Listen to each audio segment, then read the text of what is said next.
Oh, there we go. The immediacy. Hang on, where are we? I've got to move my thing.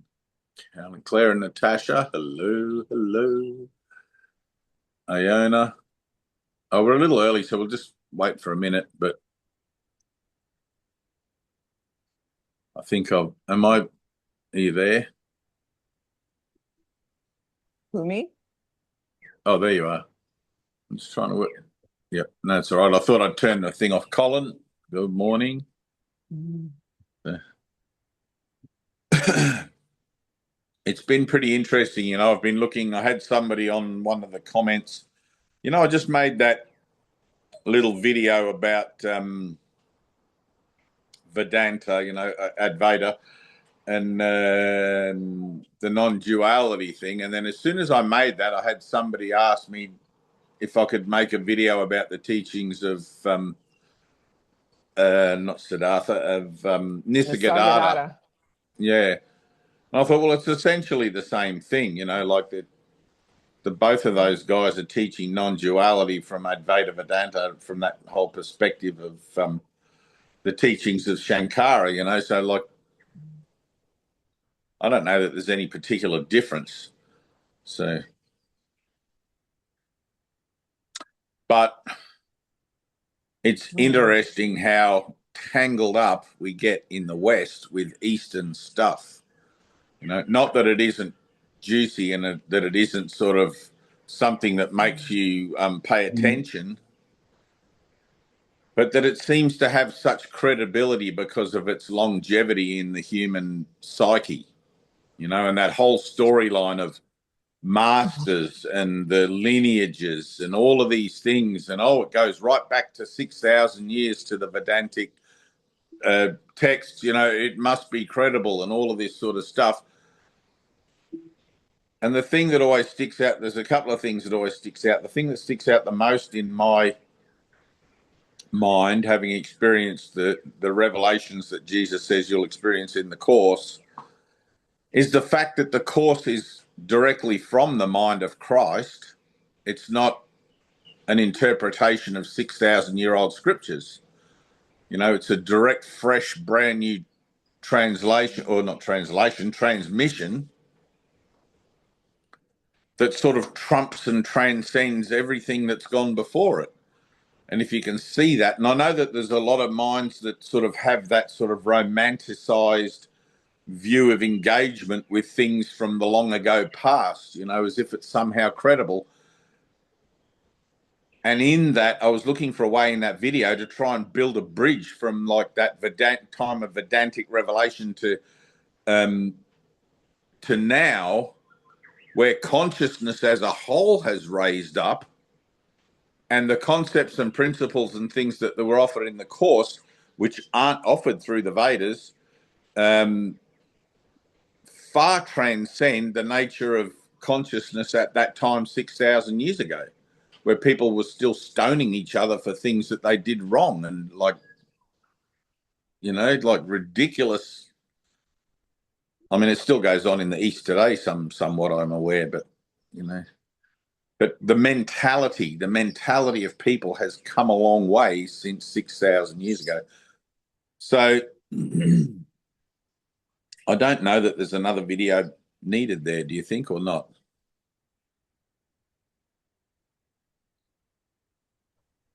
I mean, I don't have a Vedantic past. I sort of dabbled into Buddhism a little bit and read the Bhagavad Gita and things like that, which is lovely. But the whole nature of Vedanta misses the transforming of the mind in favor of transcending through focus on the I am. So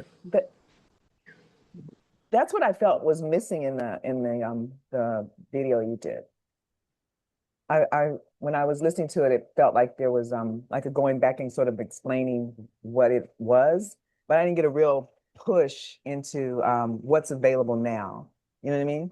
yeah, and there's a whole lot in between that, especially in the West, because there's a whole lot of skepticism about Christ's mind. I mean, I think that's what's the hindrance. I know. In and I some didn't circles, feel Jesus is a dirty word. We know, don't want to so say, we don't even want to say Jesus. We don't want to. You know what I mean? It's yeah, I that know. kind of a thing that happened. Yeah, yeah, you know. Yeah. So that's what I was, yeah. How to Okay. lose friends and isolate people. Someone should write a book called that. How to Just what? put Jesus on. Just put Jesus on the cover.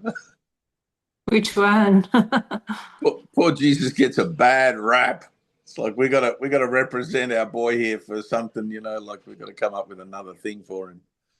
So No, there's a desire anyway, to, I feel. anyway, the thing that I did like about Vedanta, which is because you are focusing on the I am. If you look at those last lessons in the workbook, where it says we say God is, and then we cease to speak, right? You're entering into the silence directly. Now, if you have been doing those workbook lessons with thorough diligence and honesty and integrity and all of that stuff, by the time you get to those lessons, you should have a fair amount of understanding how to quieten the ego mind, that noisy, chatty voice in the head, right? In order to perform those last lessons where you simply be still and enter into silence. Now, in non-duality, in Vedanta, now there's been several interpretations of the Vedas, right? Since Shankara, I think another two or three interpretations of them. But the most popular one in the West is Shankara's interpretation, which is the original and most sort of talked about. But in the Vedas, you focus on the I am as a gateway to going beyond it, right? So you focus in the course on, we say God is, and then we cease to speak. It's the same action of mind exactly, right? It's direct experience.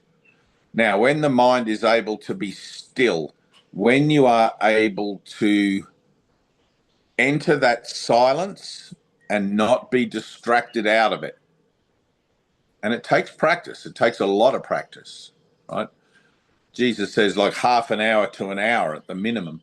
But when you are able to enter into that silence, what you'll find is at first your mind will question it and you'll say, is this the silence? Am I being silent? Which of course in that moment you're not, you're questioning, right? And then you realize that you're questioning your own efforts. You realize that you're examining whilst trying to stay in the silence or the stillness. And you kind of slip beyond. There's this sort of slipping point where you slip beyond the analytical mind into the void, into the nothingness, into the silence, or what Buddhism calls no mind, right? And you enter into that space. It gets very difficult to stay in that space because you're so unused to it. In a certain regard, you cannot not examine it because it's like, what's this? This is brand new. What's this silent place that I've found in my consciousness? And of course, as soon as you examine it, it takes you out of it. You're back into conceptual mind again, ego mind again, worldly mind. Right? So you practice again and again and again. And what you're practicing to do is to simply allow your mind to enter the silent space without the baggage of the ego, without the baggage of the unwelcome guest, right?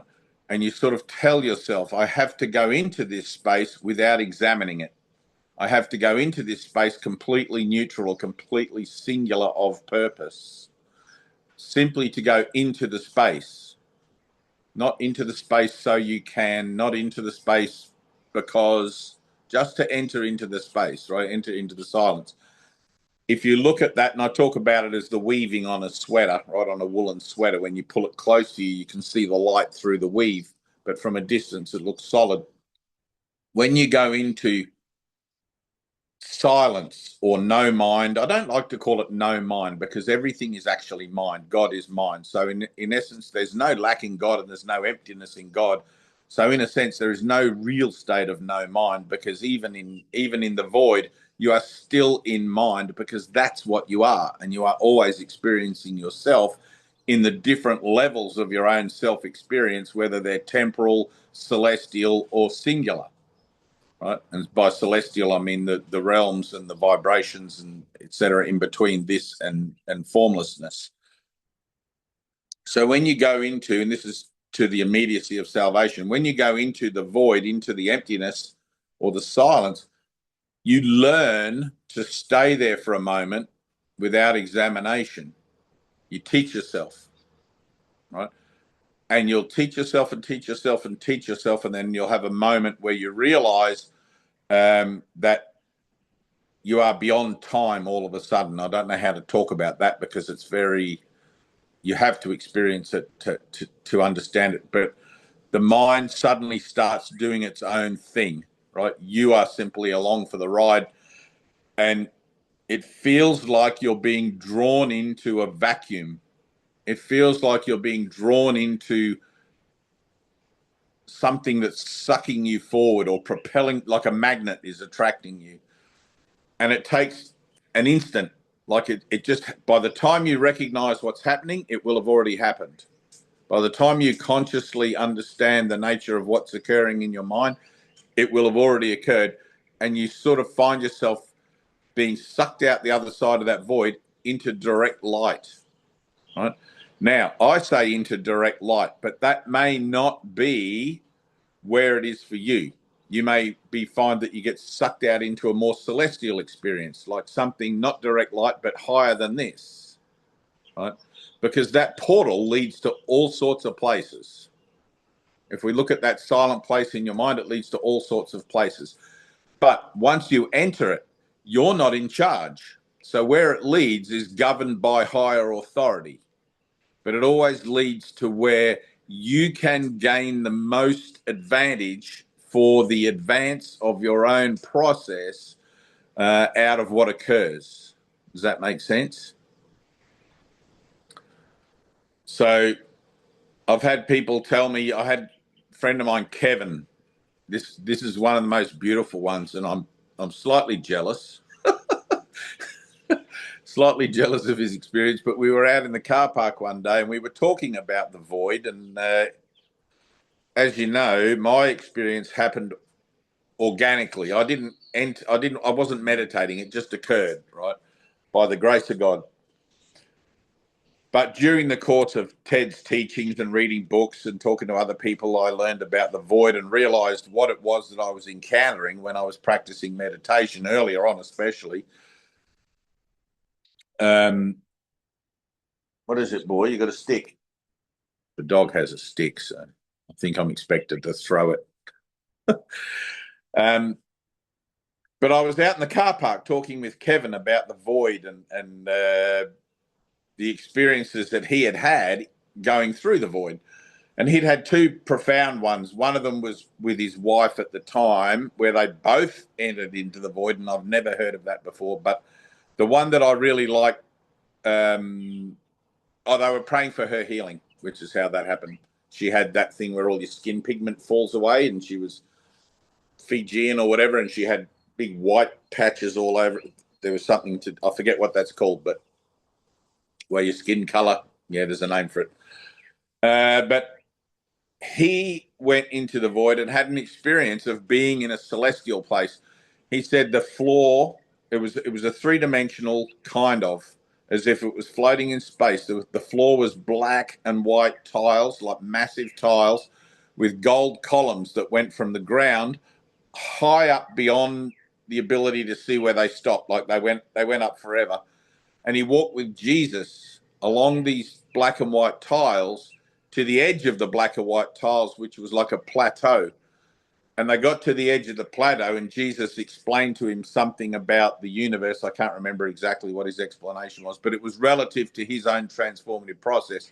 And he came back with that understanding. He came back, and I think it was to do with time, the illusion of time and stuff like that. But that was through the void, right? Now, if you remember that there is only one portal, and it's represented in the Course through the tiny mad idea at which the Son of God remembered not to laugh. And in his forgetting, did the idea become real to him and capable of accomplishments, etc. Now, if you think of that idea as a portal, as a doorway, I had an idea, I got sucked into my own idea, all right?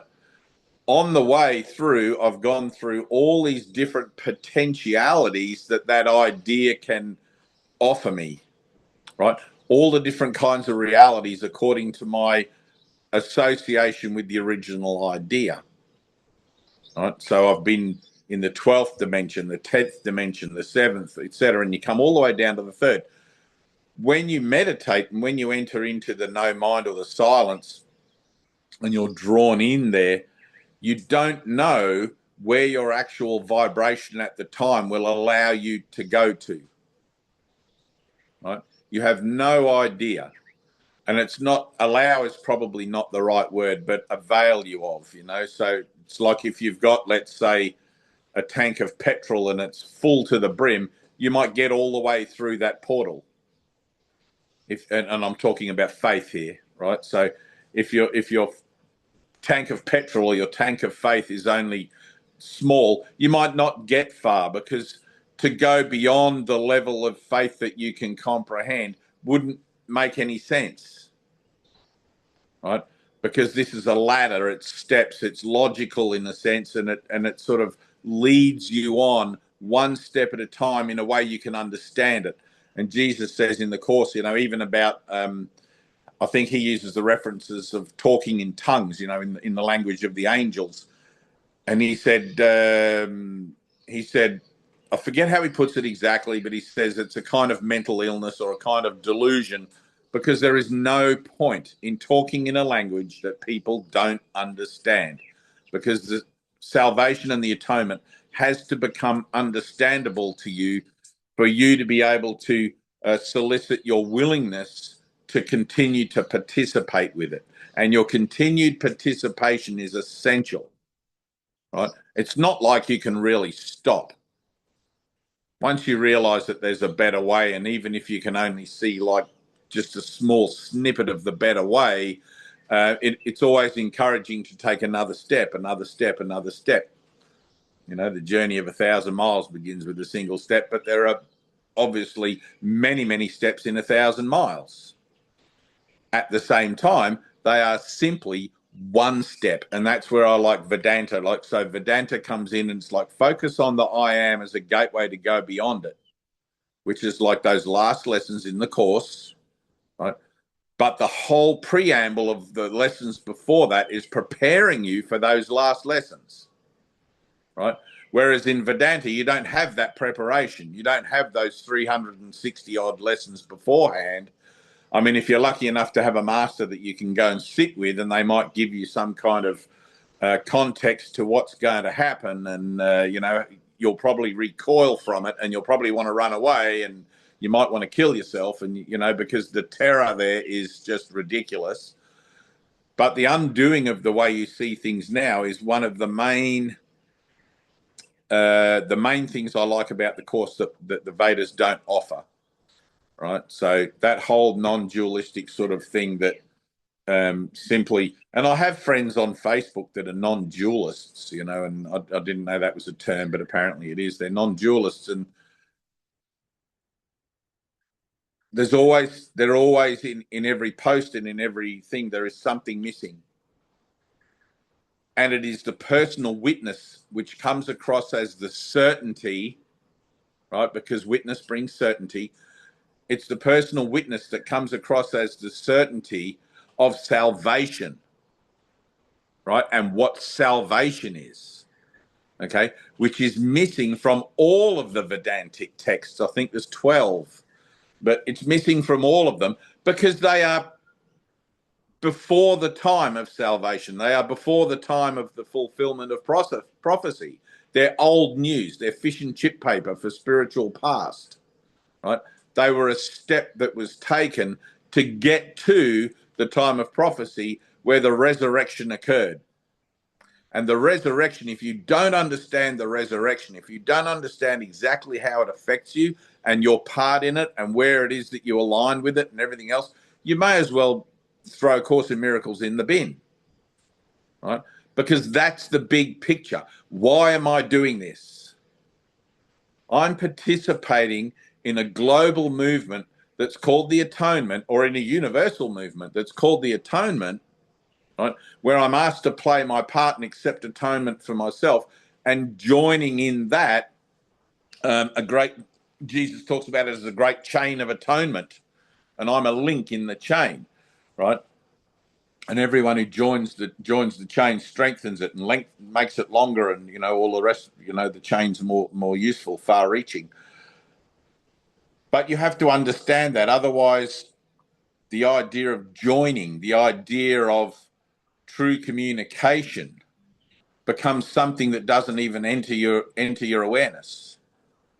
If I just stayed with non-duality, I would have a very self-serving, let's say, not in a selfish way, but I would be ignorant of the greater extension of my natural potential, other than to sort of satisfy myself with the idea that, oh well, my awakening is the greatest thing I can offer my world, therefore I need do nothing else, right? And it's like, well, that's true.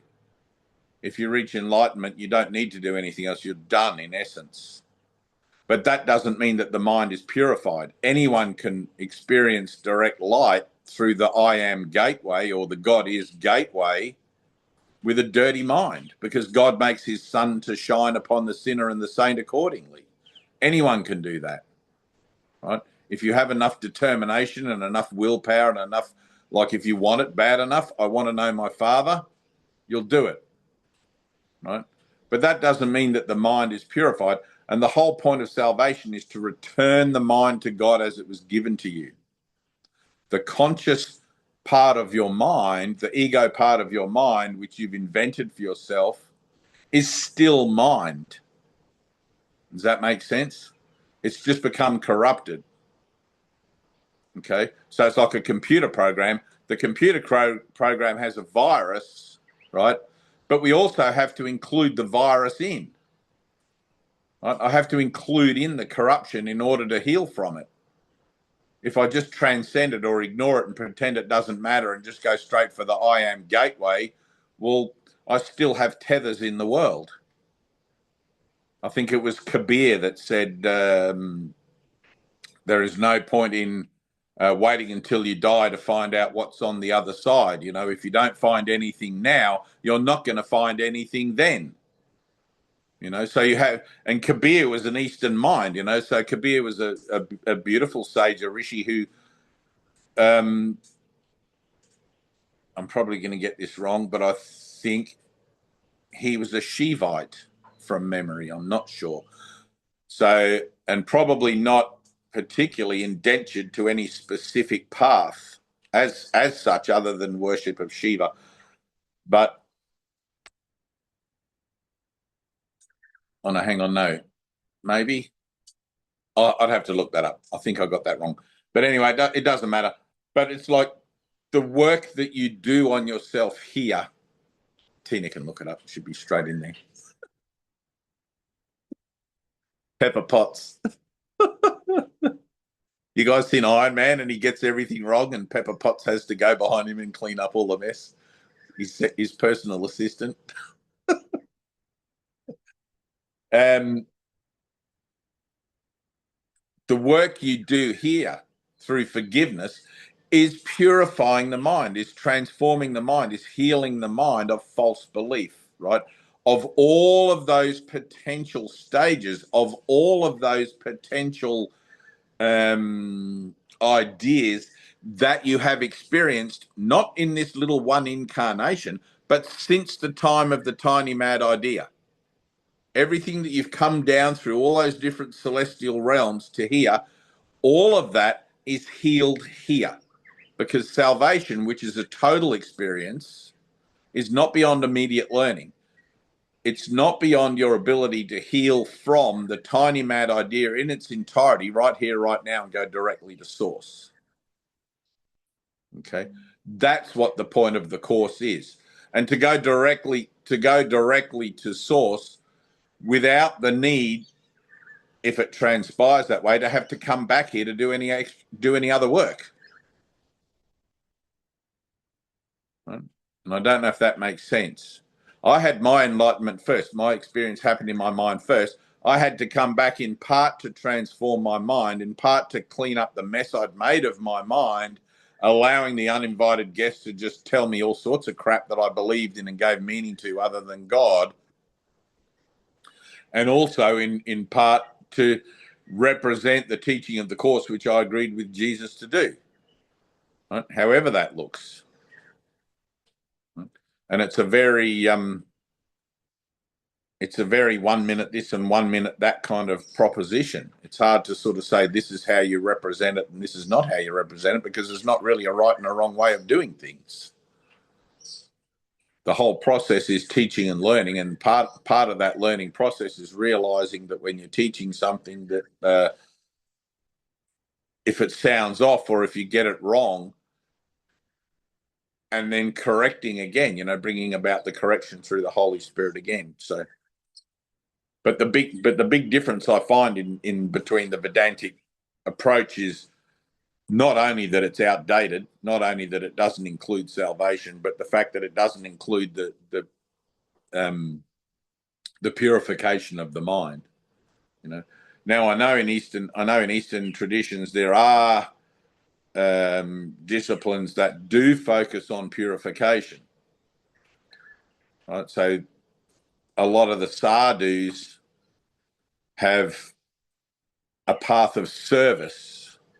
Right. Now, the path of service, and we have service here. Like sometimes I'll ask you guys to do jobs. I'll ask you guys to do assignments and little things. Those things are for service. Service is always for you. It's always to bring you into a place where you understand what it is you're going through, because I can see through you guys like a book, like a window, not a book. Book you can't see through. I can see through you guys like a window, right? Because I'm looking at a whole picture. And I know that at a certain point in my thing, I couldn't see the whole picture. I had to sit with my teacher for many years, and I started to see the whole picture, because the picture that I saw in front of me initially was just a very small part of it. It was my own involvement with it and wasn't so much inclusive of my need to be of service to humanity, right? Through what had been given me. Initially, it was, like everybody comes to this from a very kind of selfish place. I hate the world. I can't stand it. I want to kill myself. I need something else. And you get the Course, right? That's a very selfish sort of perspective, but that's how a lot of people start on their spiritual journey. And so be it. It's not good or bad or anything.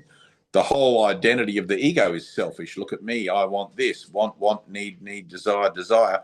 That's all the ego has, right?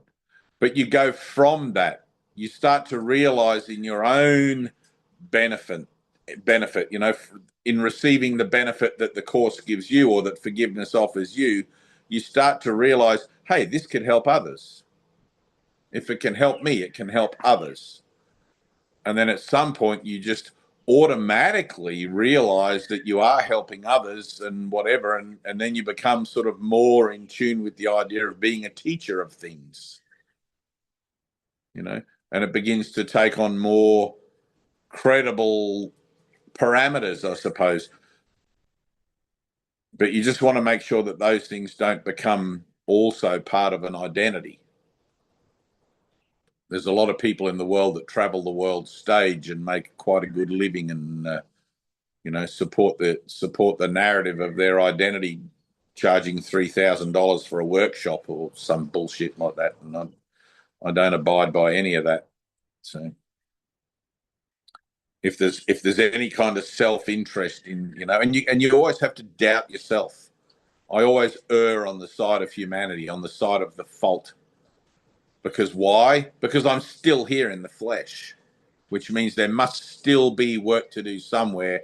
Therefore, let me not live in denial. Let me not live in a false presentation of myself. For all I know, you guys are all sort of ascended masters sitting here playing like the idea of the student, and I'm on trial or something. you'll go away after Satsang and tick me off on the clipboard. Yep, that was okay, got that right, and and submit it to head office. I don't really know what, like I've got no idea. So, but I do like the idea of currency, the idea of staying relevant and current and up to date. And as far as I know, a lot of guys that have that and it is romantic. I mean, especially, I've never been to India. But if you go to India, everybody tells you how amazing it is. It's unlike any other country in the world, apparently, because it's so old and like smelly and stinky, but yet everything happens, functions and whatever. I mean, I had the same sorts of experiences in Vietnam and Thailand and whatever, and it was so old and poor, and everybody just helped each other, and it was the most incredible. I even had a little kid. Where's Dave? He's there somewhere. There he is. They all wear those masks. They all got at the mopeds, and they've all got a mask, right? I saw this woman on the moped with a mask. We were sitting somewhere having a Heineken, like, those Sickalo guys, and they pedal you around. And we were having a Heineken, me and the Sickalo guy, because he was sweating, right? I was 120 kilos, and this guy's got to be like 70 kilos. He's skinny as, and he's on this bicycle towing me up hills and down hills, showing me the city. And I said, dude, let's pull over and have a drink. So we pulled over and I bought him a beer, and we're sitting there. And I said to him, where can I get one of those masks? Because back in Australia, I ride a motorbike, and it's a lot easier to have something like that than just a whole full face, helmet thing. And he yelled into where we were in the middle of nowhere, but he just yelled into some little place, and he goes, yak tung tung tung, whatever, in Vietnamese. And this little kid came out who would have been about 6 years old, and he spoke to him in Viet. I didn't know what he's saying. And the kid got on his bike and rode off, right? And the kid was gone. We had to have another 2 beers, 1 or 2 beers, like sitting there. The kid had rode off, and he goes, wait, he'd be back. And I'm like, why is he coming? What's going on here? I didn't realize this kid came back with a whole rack of those masks. Like there was a dozen or more masks on that thing for me to choose from. He must have gone like 5 kilometers on his little bicycle to some shop that sold them, and he'd come back. And so I felt like I had to pick more than one. So I picked like 3, gave him a big tip, and then he had to ride back with the rest, like they bend over backwards to help you, and it's like, we don't get that in the West. Not really.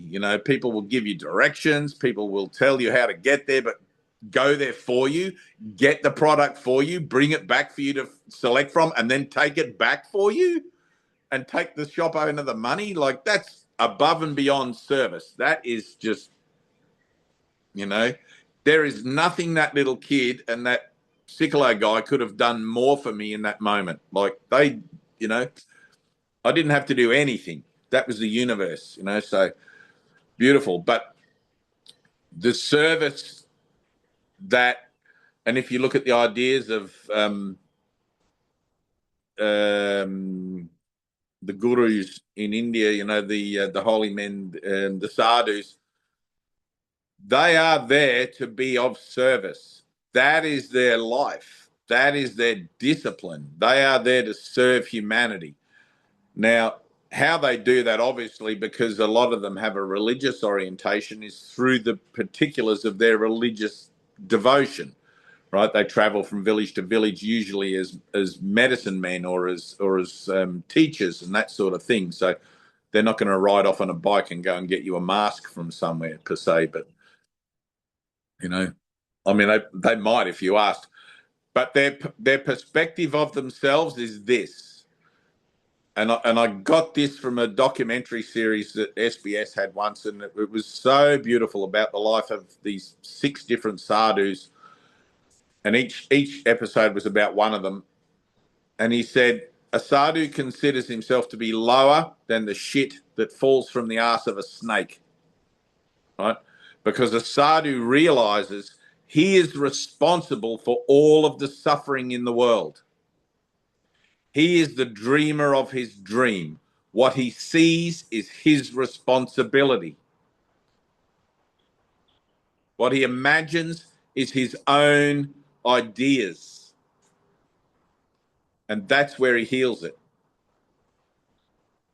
right? By being of service, by putting himself in that place of responsibility defenselessly, come what may. And that's exactly the same position that is offered to you in the Course. Jesus doesn't say that you're lower than the shit from the arse of a snake, but he says your ideas are pathetic.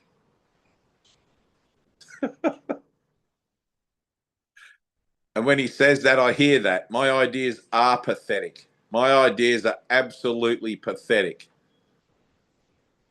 If I try to do anything without the Holy Spirit, without higher guidance, what happens? Exactly, Deb. Exactly. Right? Everything goes to shit. Everything goes to shit, which is why you are learning to become miracle-minded. Right? Jesus says in the Course, anything you want in the world can and will hurt you. Can and will hurt you. Sometimes we don't take Jesus at his word. It's like, well, let me just see about that. What if I just want something very small? And the next thing you know, you're stubbing your toe on something. You got a broken toe or something's going on, you know. It's not the size or the scale or the magnitude or whatever of what it is you want in the world or where it is that you have a self-interest rather than a selfless interest. It's the fact that you're opening that door to the ego again, right? In your willingness to invite the Holy Spirit in, you instantly close that door. You're closing that, you know, and you'll close the door and you'll open it, close it, open it, close it, open it. That's what mind training is for, to train you to understand what it is that is in your own best interests. Constant deferral to the Holy Spirit is in my own best interests. With everything, even the little things I think I can manage myself, right? Because the little things that I think I can manage myself are what? Ideas. The same as the things that I think are out of my league. What are they? They're ideas. But because I think I can work some things out for myself and I'll be right, you know, and it'll be fine, Jesus, I got this. Well, I'm back in the realm of ideas. I'm back in the realm of my own thoughts, where anything can happen, where chaos is the nature of the beast. And like Jesus says, it can and will hurt me. It doesn't matter how small. I'm learning to become miracle-minded. I'm learning to become completely dependent on God, not partially, completely. And for that to occur, I have to learn the big picture. I have to learn about the resurrection. I have to learn of the whole spectrum of what salvation is, because all of it affects me. If it affects anyone in my world, it affects me. And if it affects me in any way, it affects everyone in my world. Because I am the dreamer of my dream, not this body, not this Dave. I've been tasked with the healing of the part of the mind that I took on board to heal in my soul contract, let's say. I took on board to heal this, that, and the other XYZ components of denial. And my mind is now reflecting that back to me as the job ahead of me that I have to do. Does that make sense? It's like, oh shit, here I am in the world. I've got bigotry. I've got, what's some other nice isms? I've got sexism. I've got racism. I've got all these different things that seem to sort of resonate in me somewhere that I didn't ask for them in the world. I chose them as part of my soul contract before coming here, and now I can be confused and think that I'm a victim of these things if I want to think that way. But Jesus is telling me to look at it again. No, hang on. You agreed to come and help. I don't remember coming to help. Well, actually, I do.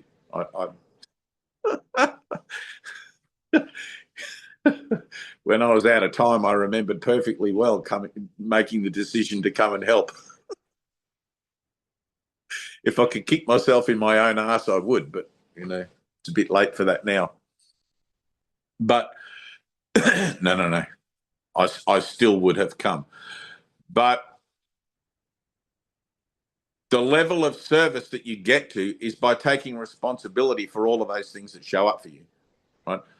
It's the healing of your mind, not your brain, your mind, higher, like the whole thing. And you're putting into the collective consciousness, let's say, a new vibration in relationship to those things with every thought you have about them once healed, with every thought you have about them, with every word you present regarding them, and with every action of yourself relative to them, right? So if I look at racism and sexism and all of, I mean, sexism, I might be wrong, but sexism is kind of over now, right? As a thing. I think Tina says no. I mean, I'm not much on the news too much, but in a general sense, I think that the collective consciousness realizes that to discriminate against somebody because of their sex isn't where we want to be, right? It's like, well, let's look at that again. And we're prepared to look at that again in a lot of regards, even though I think a lot of people still have their own personal and private agendas that might, want to corrupt that and whatever. Welcome to the world.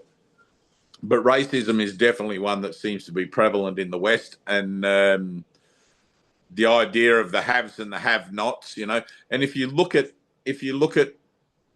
the nature of how ideas change from perhaps Vedantic revelation to resurrected revelation, what you get from a revelation in those 6,000 years ago to what you would get now as a direct result of participating in the collective conscious as a spiritual discipline, right, of being current, of staying current, you would see a massive difference, right?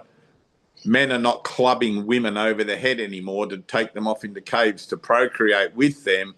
They were sort of giving them flowers and inviting them on dates, hopefully, and being gentlemen about things and asking consent and doing all these sorts of things. Whereas at one time it would have been, bunk, and off to the cave with you, and the next thing you know, you're pregnant. But, and the funny thing, I mean, it's not funny, but interestingly enough, when this is, Aboriginal culture, when a Western man or white man came to Australia, Aboriginal society didn't understand how women got pregnant, right? They didn't understand it. They took it as a gift from the spirit that a child was put into a woman. They didn't link the two and two that having sex made a baby, right? Because there was 9 months difference between when that occurred, and they were all just having sex for the fun of it, right? That's a true thing. But how beautiful is it that the woman becomes pregnant because it's a gift from the spirit? I think that's much more lovely than thinking, like we can just go off behind the bushes and have a baby. It's just like it's a divine gift, It's like, but that's how they saw everything in their lives, as a divine gift. They were walking their divine gift, and it's like the most beautiful culture. So,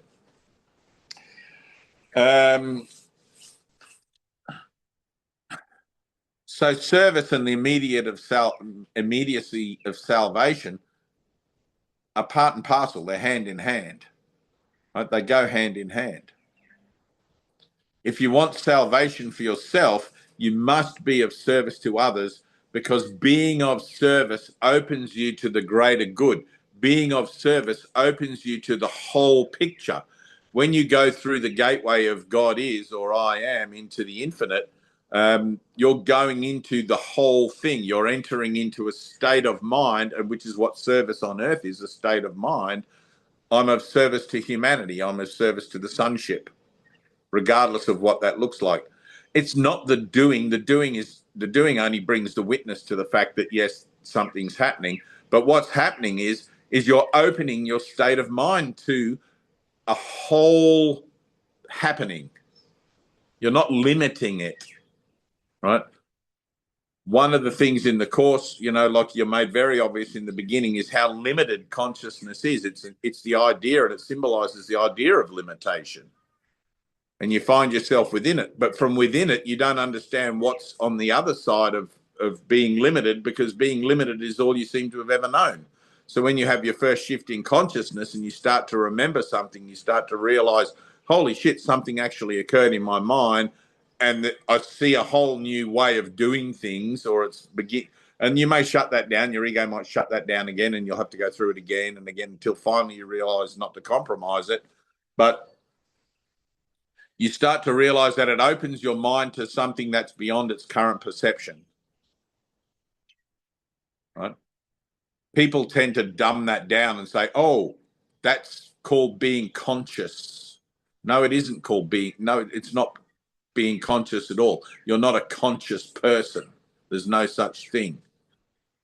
You're a divine child of the universe throughout, and consciousness is simply the domain where you are doing the work of healing, doing the work of atonement, bringing your mind to a singular perspective, and a singular, which is altruistic, inclusive of everything, a singular perspective, and allowing that singular perspective to be how it is that your life plays out in the physical nature of things, through service, through thoughts, words, and actions.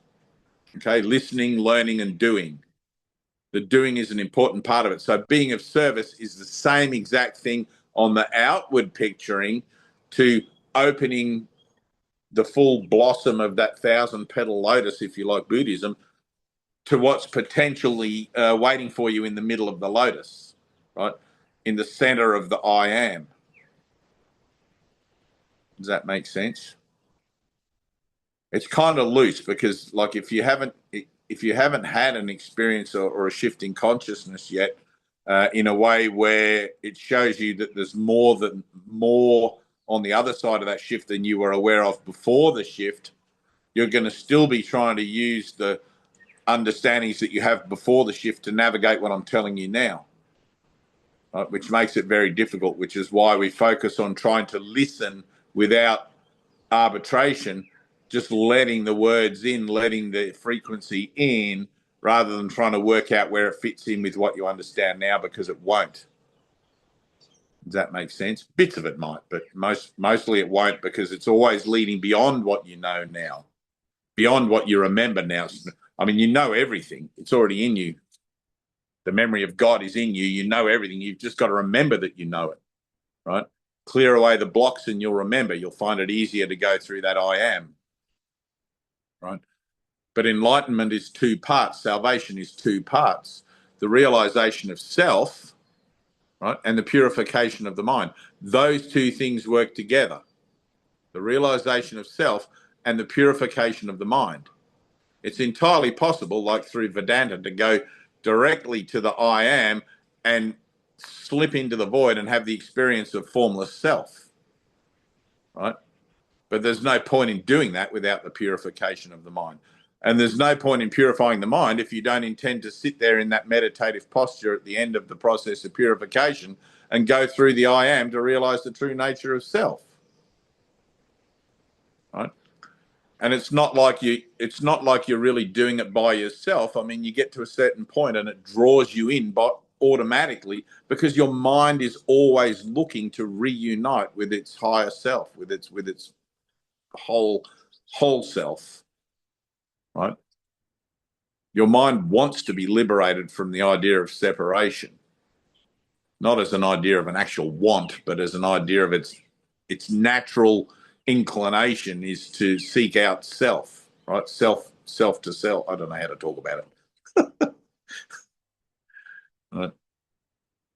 Jesus says in the Course something along the lines of, give your mind permission to go where it wants to go, because it already knows the way, right? It knows where it wants to go already, but the ego always wants to hold on to it. No, I'm not going to let go. I'm going to just hang on to it and just this little bit, because this is my world. It's amazing. And it is amazing. I mean, look at it. Trees and dogs, and like, there's nothing like that in eternity. But you've got to realize where it all ends. It all ends in death. And it's like, if you still think any of it's amazing once you see that, then what are you doing here? You know, what are we about? So,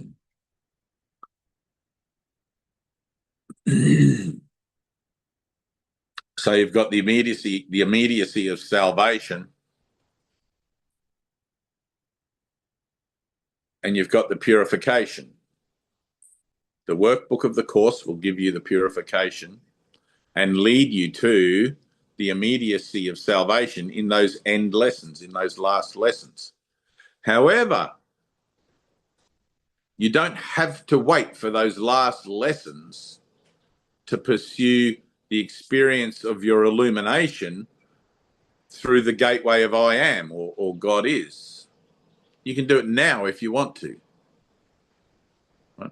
There's nothing at all to stop you from simply, like Jesus did, drawing a circle in the sand, sitting down in meditation and refusing to quit your meditation until you realize that I am, until you realize the true nature of self through that portal in your mind here. Right?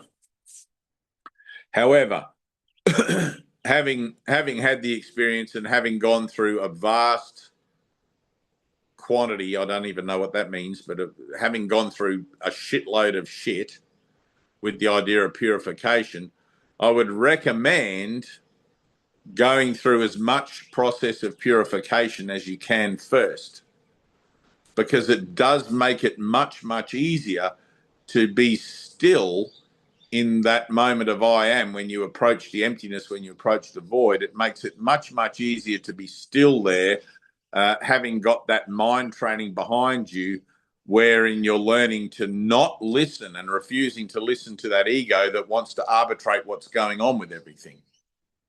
Trying to enter the void with a chitty chatty mind is going to be much more difficult than trying to enter the void with a silent mind. Does that make sense? Samaya, you good with that? All right. So we're talking about a discipline, right? All spiritual work has an element of discipline, devotion, service, all of these sorts of things. I want to be in service to the world because I'm responsible for it. I'm responsible for what I see, right? I wouldn't know what I'm looking at unless it was me telling me what I'm looking at. Therefore, I'm responsible for my thoughts. And if the effects of my thoughts is pain, suffering, and death, I need to do something about it. Right? Jesus says, the fact that I see such things tells me that I do not know who I am. Right? The very fact that I see pain, suffering, and death tells me that I do not know who I am. I can tell you very clearly and very honestly that I see exactly the same world now with these body's eyes that I did when I was a younger man, and I'm no longer affected by it. Not at all. And that's not transcendence. That's transformation. Forgiveness has done that. People often say to me, how can you be so cold to human suffering? It's like, well, it's not that I'm cold to human suffering. I used to want to kill myself because of it, right? But it doesn't affect me anymore because I'm not contributing to the gene pool or to the thought pool that perpetuates it. I'm out of that cycle. I've extracted myself from that cycle. I've done the work on myself that I'm no longer attracted to it. The things that I think I see with my body's eyes, a dog, a tree, or whatever, they don't have any meaning anymore, right? Jesus says, lesson 1, nothing I see means anything. Well, that's how it is for me. Right? I don't know how I got to that place. It's miraculous, but it's much better than the place where everything I thought I saw had a meaning, and some things I thought I'd like, and some things used to give me the shits. Some things I hated. I would worry about them all the time. Now I don't worry. I know that everything is the will of God and that everyone's learning their own lesson in their own way, in their own time. And I don't have to interfere unless I'm asked to. I don't have to jump in unless I'm asked to. My job is simply to be in the world, but not of it, representing a higher vibration that is above the battleground, right? And you can't fake that. You can try to sort of transcend the world and transcend and pretend everything's okay because it's all God's will, whatever. But until it's your own experience of actually going through the shifts in consciousness that somehow put you into that place, right? It's like, holy shit, I don't know how I went from being someone that wanted to cut my wrists because of the pain and the suffering and the inequality of the world that I couldn't do anything about, to being someone who now has absolutely no concern about the world at all, because I've realized it's not truth. I've realized it's an illusion. And that has alleviated my mind from all of the meanings that I've given to it as any kind of a form of reality. I don't know how I got to this place, but I'm grateful for it. I'm just totally grateful for it. You know? And not only have I got to this place, but I've got to this place with something to offer that can begin to affect others in a way where they can get to this place as well, where they stop participating and stop perpetuating in the collective conscious those ideas of pain, suffering, and death, which have their attending lords as all of the isms of the world: inequality, racism, sexism, etc., right? Victimhood, attack and defense. And you can have that from the small perspective of your own household to the global perspective of nation against nation. I've been liberated from the world, right? And that's my witness. That's my truth.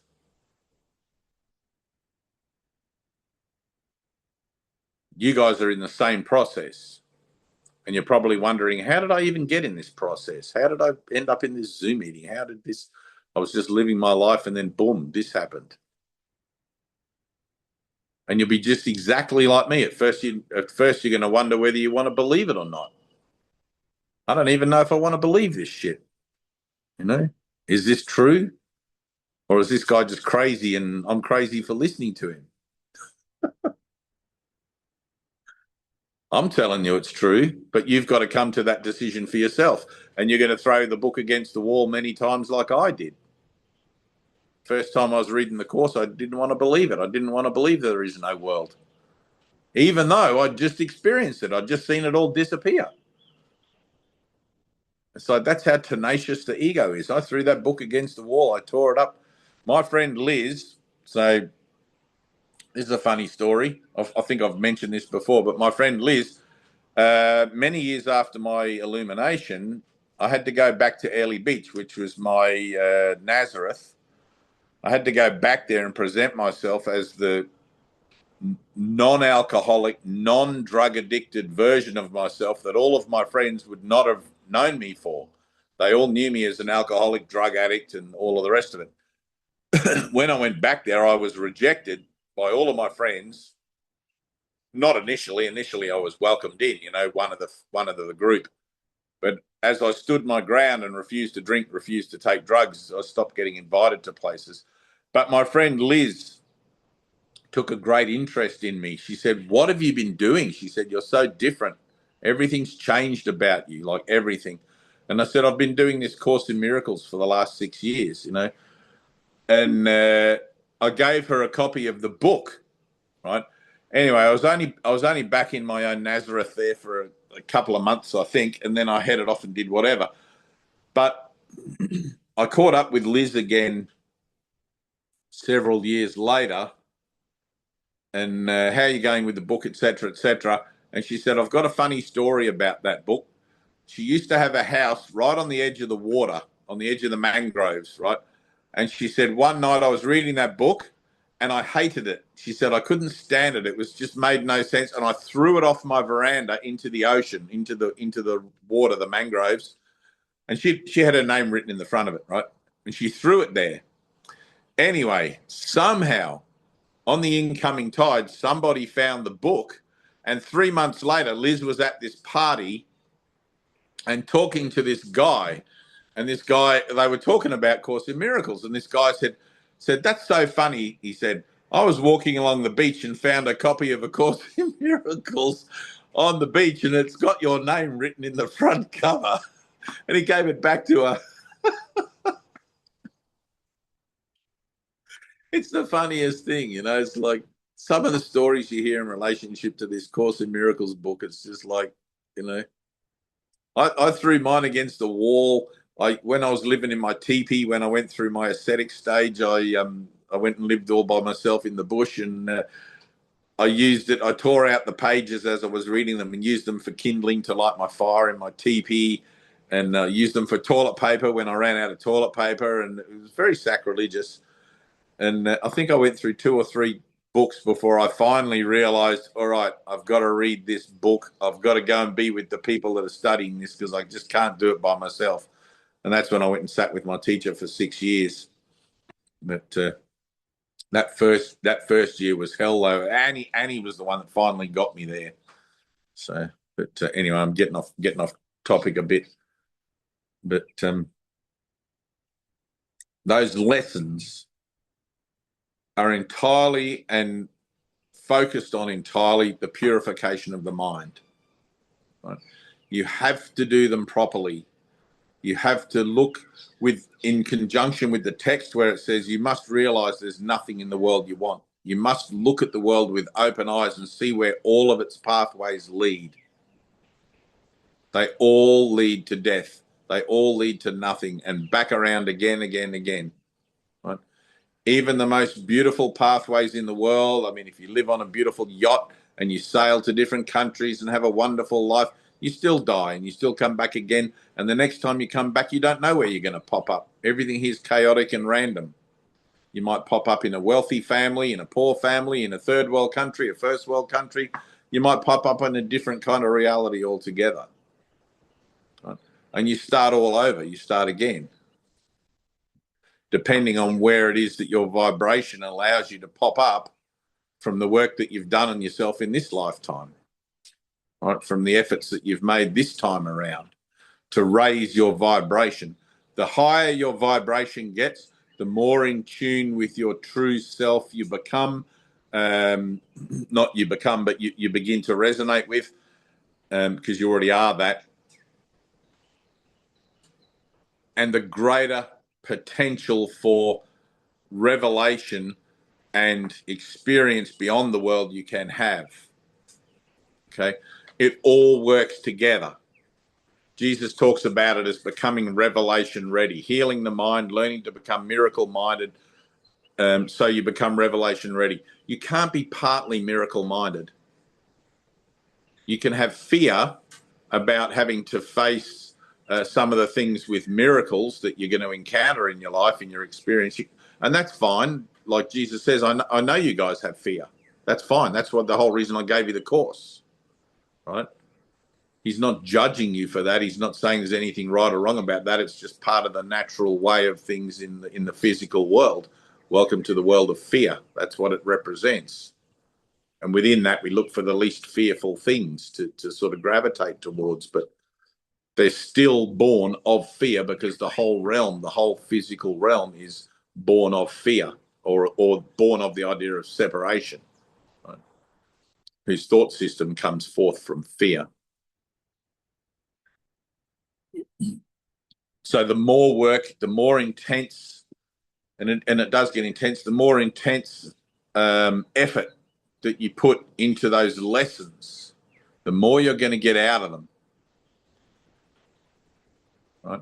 One of the things Tina asked me this week to do, or was it last week, was to make a video about how to use the course, how to use the actual book, because each section in the book has an introduction. And you can easily see from your own witnessing and from the witnessing of others, if you're involved in this in groups and things, how two different people can read the course and come up with a whole different understanding of it. Right? I often say to people, have you done the workbook? Or did you do the lessons? And the amount of times that people say to me, what workbook? What lessons?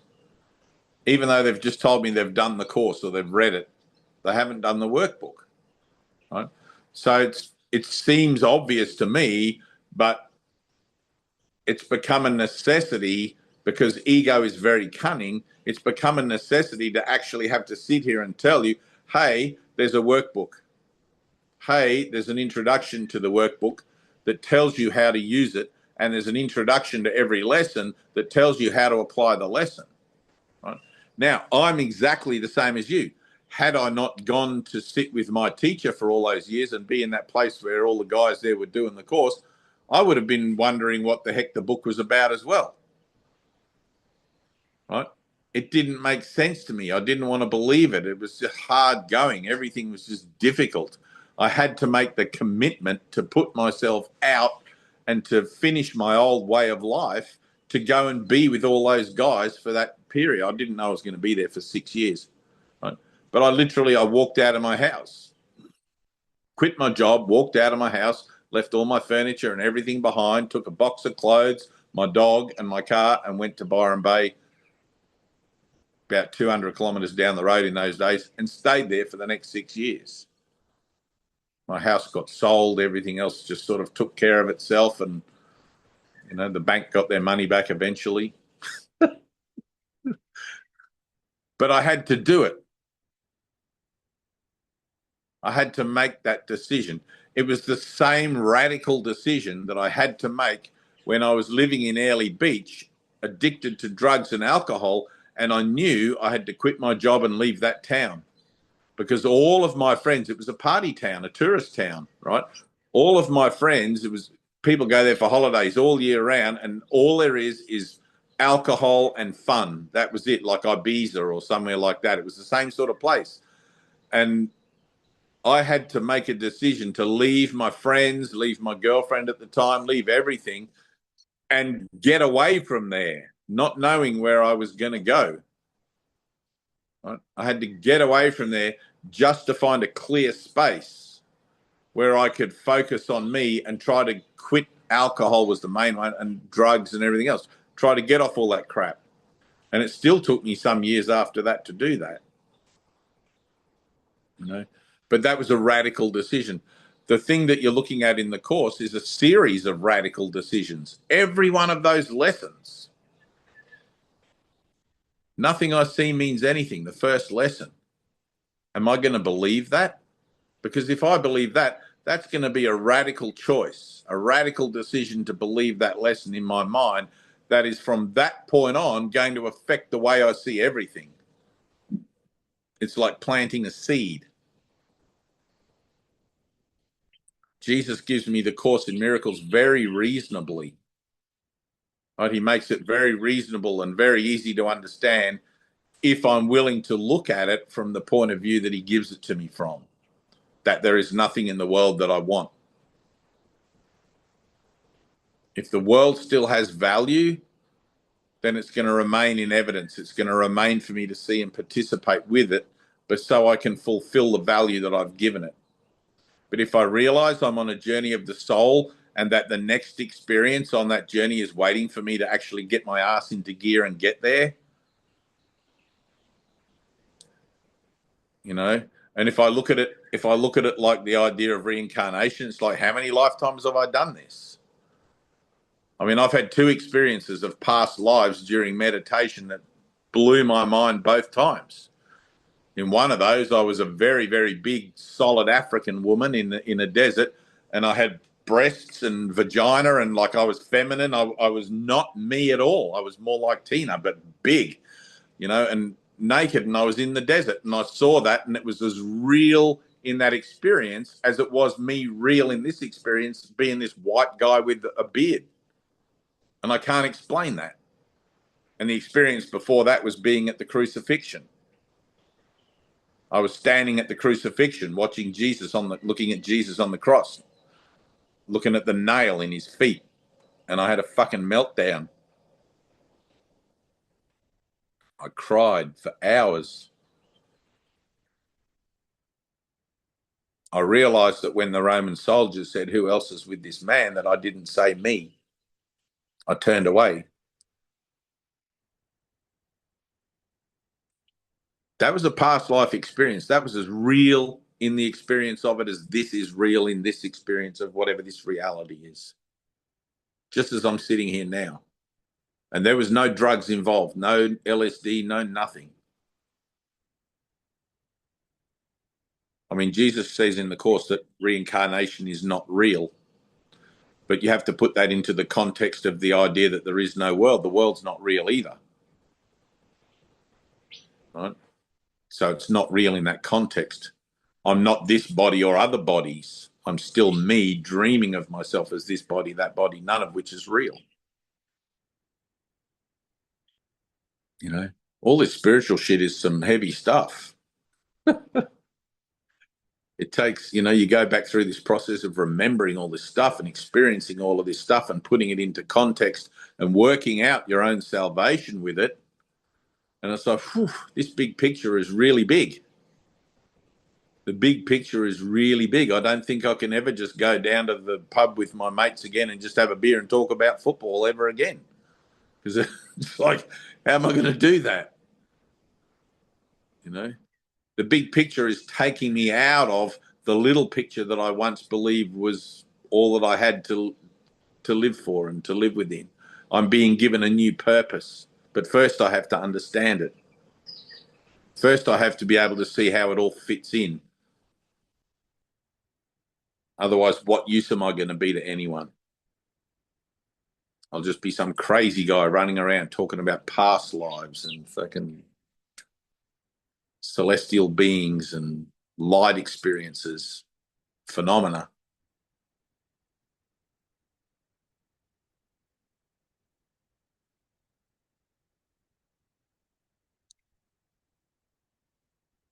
In the Course, it says a universal experience is not only possible, but it's necessary. That universal experience is the memory of your truth, is the memory of self. And I know some of you guys have had experiences and some of you guys are still trying to work out what the hell happened in that experience and how to make it useful to you in your incarnation now, with this avatar now, like Gay.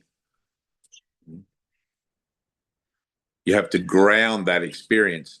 If you've done the purification work before you have the experience, there's no need to ground the experience because your mind has been made ready like a receptacle, like a container.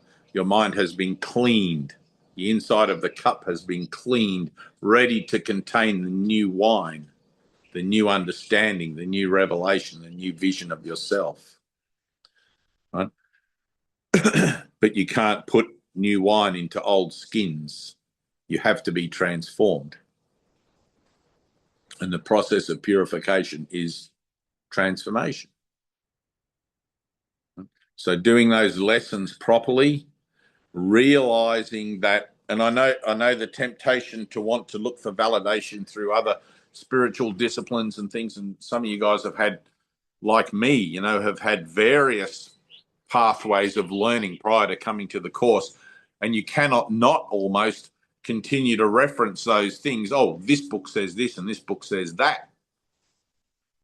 Right? That's just how you go. But I tell you what I have learned in this, and we're learning together as we go, is that an accumulation of knowledge or an accumulation of understandings based on as many spiritual things as you can read is not helpful.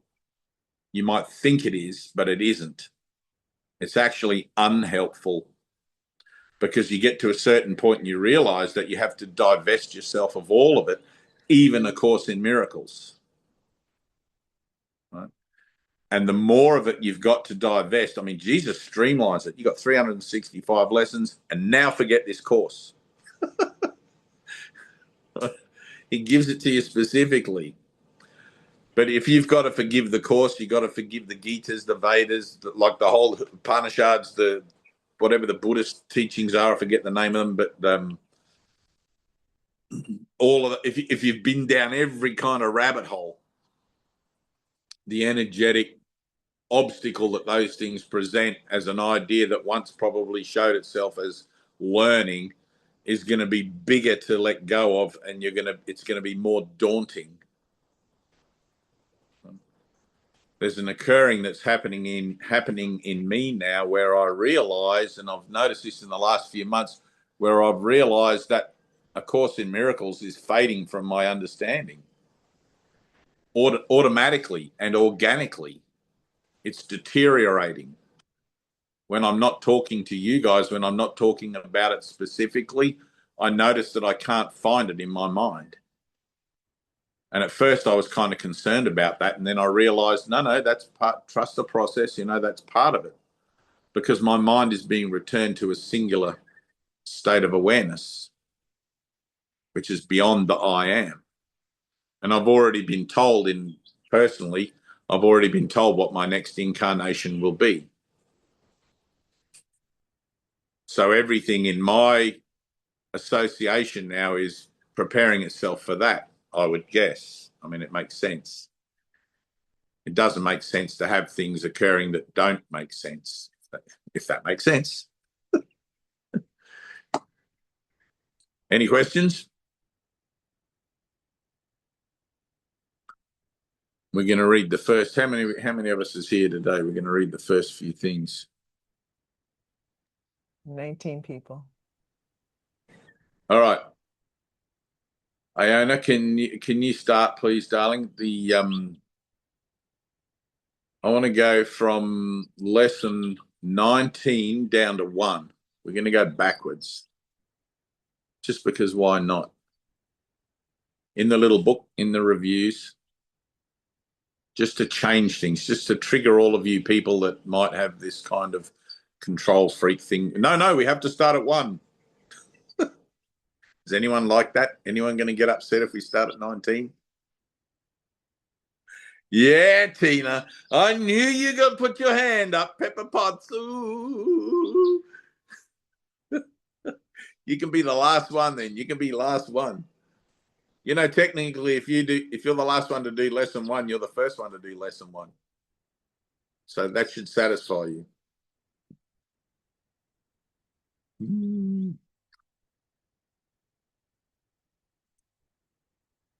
It's about finding your triggers, you know, like you want to find your triggers. You want to find the things that upset you. Let's not dilly-dally. Let's get out there amongst it and just let ourselves get pushed around. You know, sufficient of the day is the evil thereof. But let's find that evil.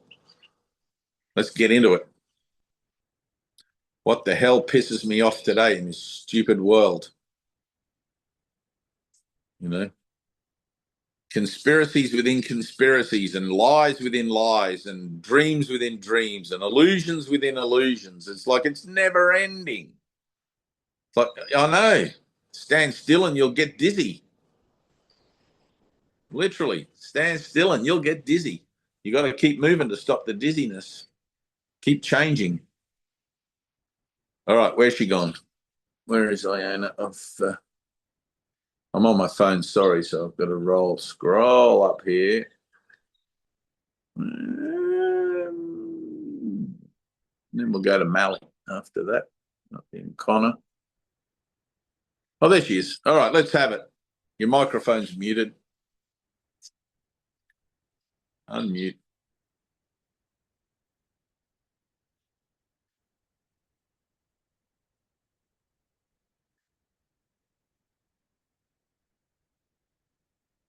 Are you on your phone too? It's That tricky work? on it's tricky on your Wait. phone. Boom. How's that? Well, one more time. Here we go. Try it. Yeah. You know, getting a little prompt for me?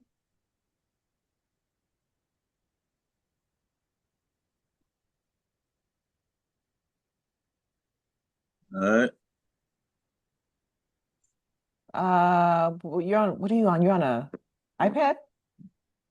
Touch your You screen. guys work that out. Claire, you can do 19 and we'll come back to Iona for 18. Whilst the girls are working out the text. Okay, there I am. Oh, got it. All right, let's do it. Righto, Claire, stand by. Okay. Iona speaking. Am I speaking? Yes. Okay. Take a breath. Thank you, Father.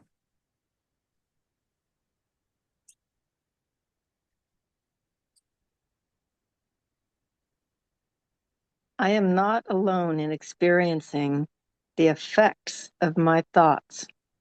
Right. I am alone in nothing. Everything I think or say or do touches all the universe.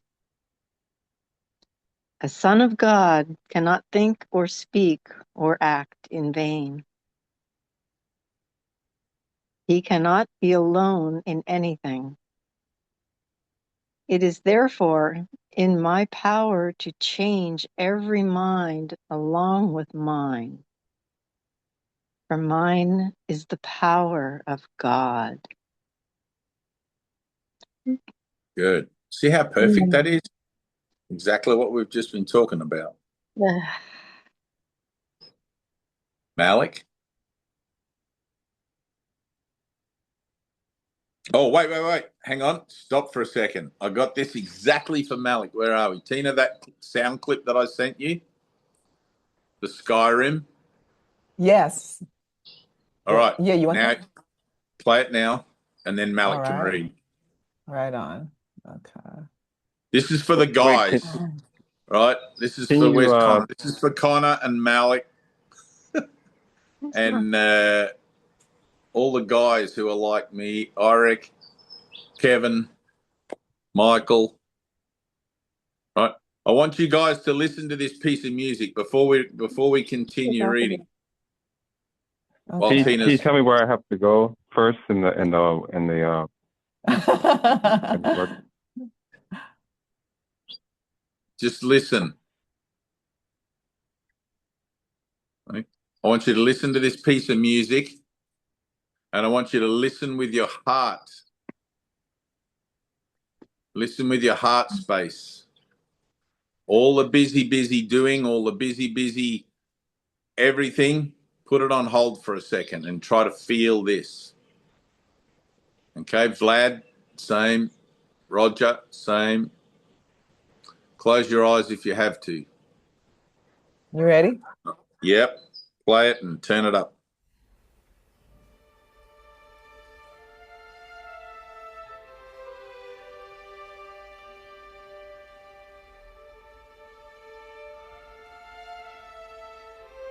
Open.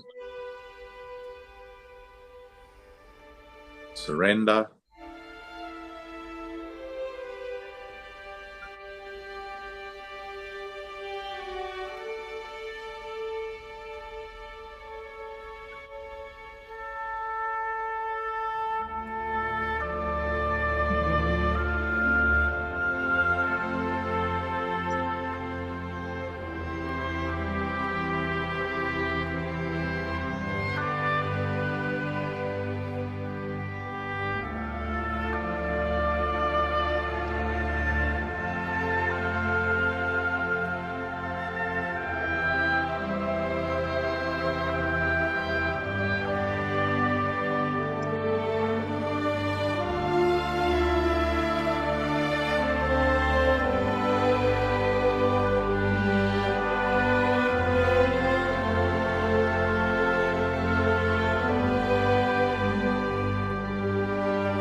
Miracle substitutes for learning that may have taken thousands of years.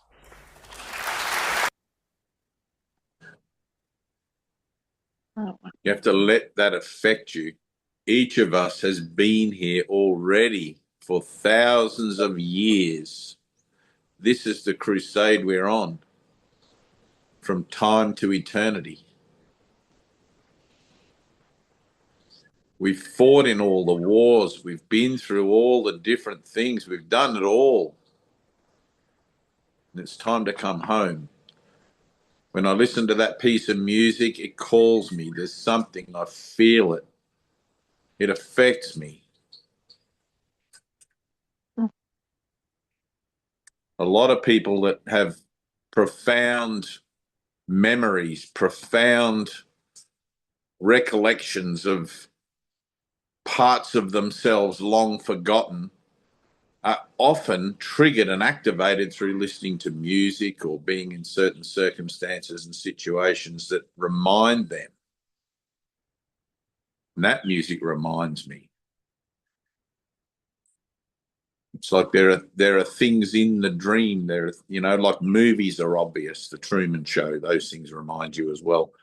But there are things that remind you of home. There are things that remind you of gentler pathways, more loving attitudes, and a place where true comfort, true love,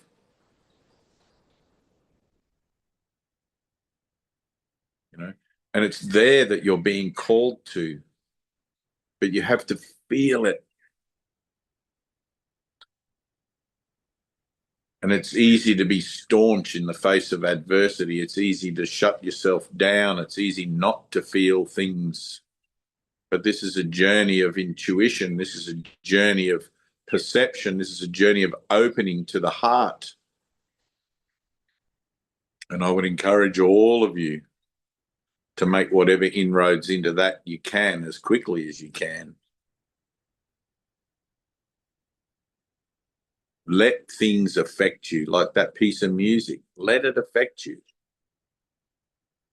Let it call you. Let it talk to you.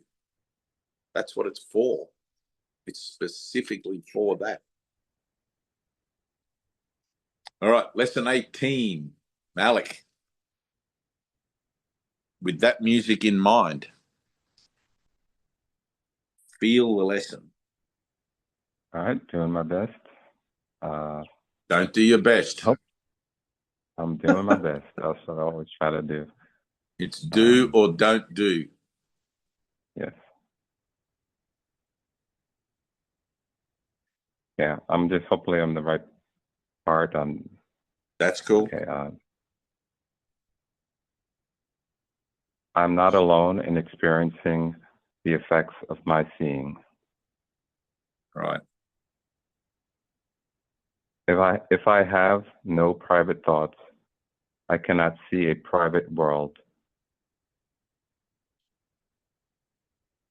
Even the mad idea of separation had to be shared before it could form the basis of the world I see.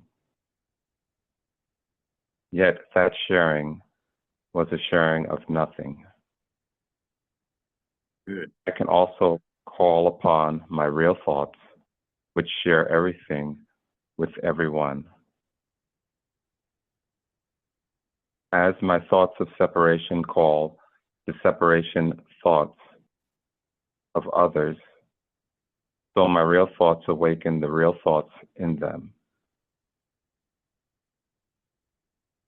And the world my thoughts show me will dawn on their sight as well as mine.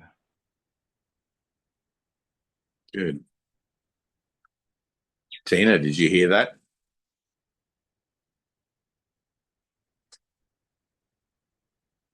It was lovely, wasn't it? I felt that. All right, Rick, you want to read the next one?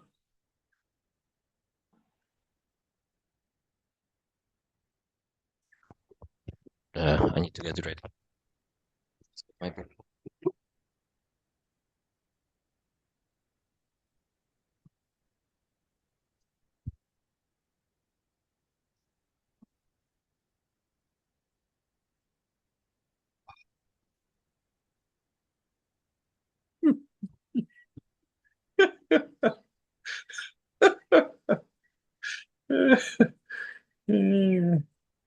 Let that happen, Tina. Just let it happen.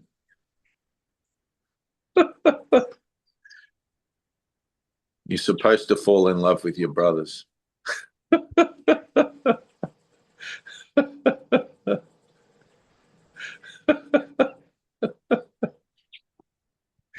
I know you felt it.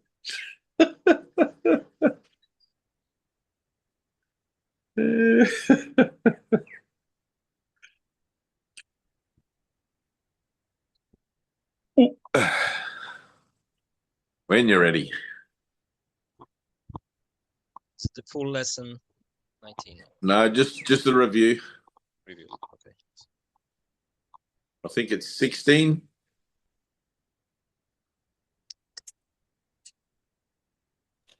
It's 17, but 17. Yeah. Oh, yeah, 17. oh gosh. Oh, uh, Look what you did to her, Malik.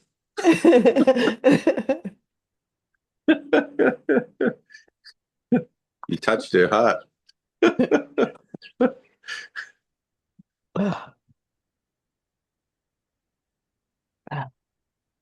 Eric.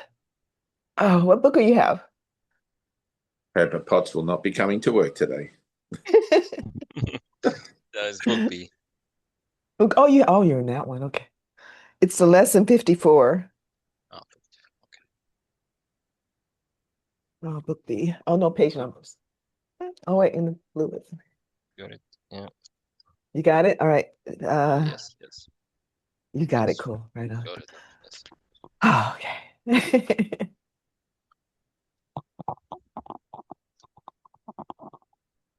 So lesson 19.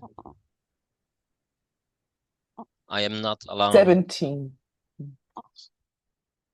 17. Okay.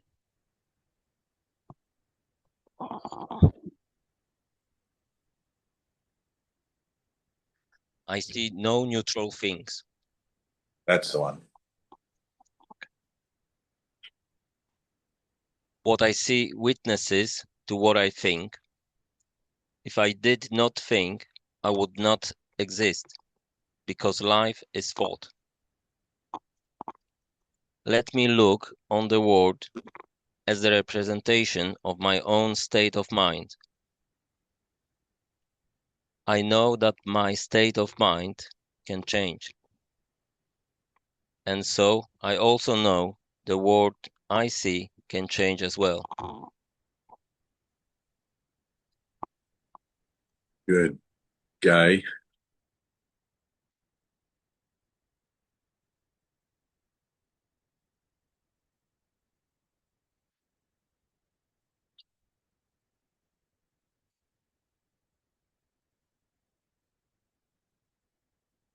Okay, you're muted.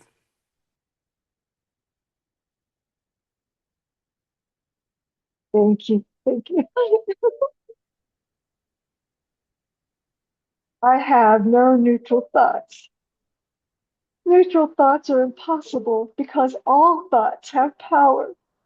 They will either make a false world or lead me to the real one. But thoughts cannot be without effects. As the world I see arises from my thinking airs, so will the real world rise before my eyes as I let my airs be corrected. My thoughts cannot be neither true nor false. They must be one or the other. What I see shows me which they are. Good. Connor. Okay. My thoughts are images that I've made. Whatever I see reflects my thoughts. It is my thoughts that tell me where I am and what I am. The fact that I see a world in which there's suffering and loss and death shows me that I'm seeing only the representation of my insane thoughts, and I'm not allowing my real thoughts to cast their beneficent light on what I see. Yet God's way is sure. The images I have made cannot prevail against him, because it is not my will that they do so. My will is his, and I will place no other gods before him. Good. Colin?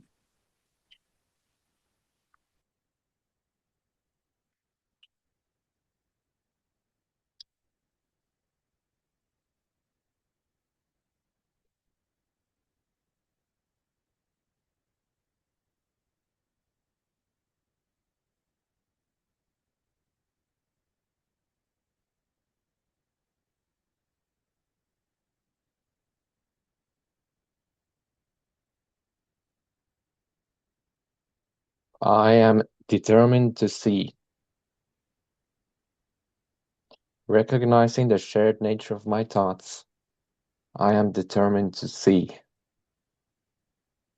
I would look upon the witnesses that show me the thinking of the world has been changed.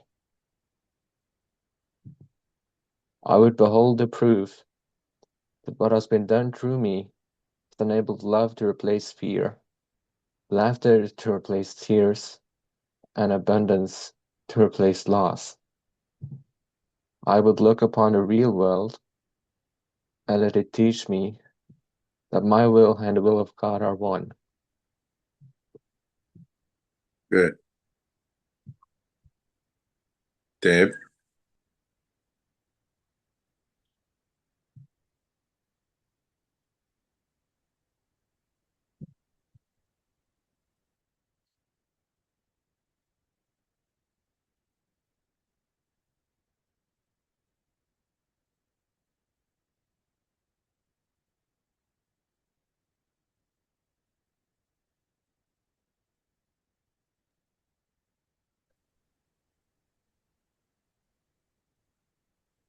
What lesson are we up to?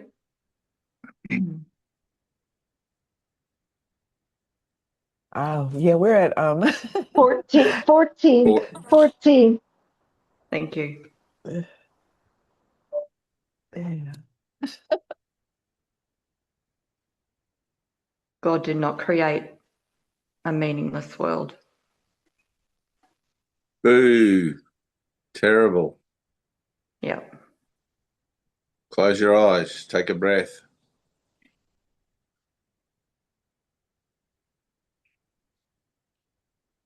God did not create a meaningless world. No. Breathe. Put your hand on your chest.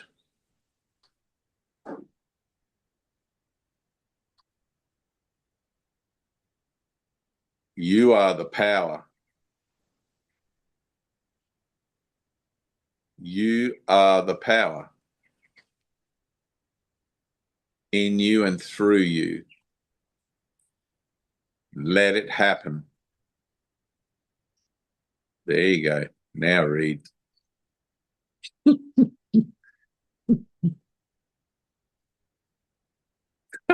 God did not create a meaningless world.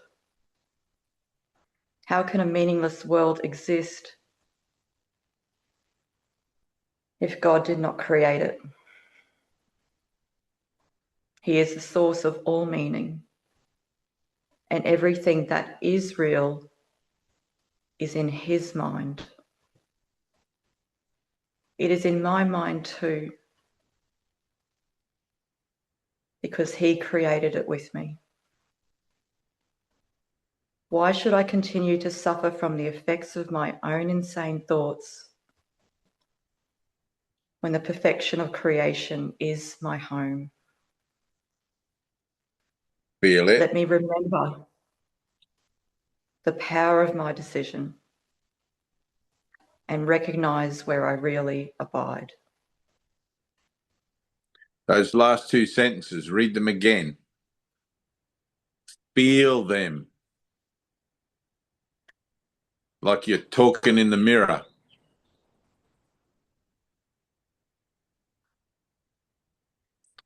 Why should I continue to suffer from the effects of my own insane thoughts when the perfection of creation is my home? There you go.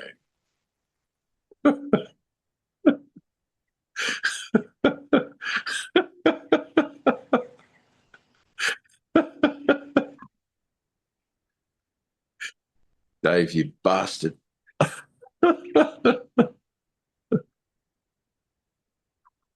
Let me remember the power of my decision and recognize where I really abide.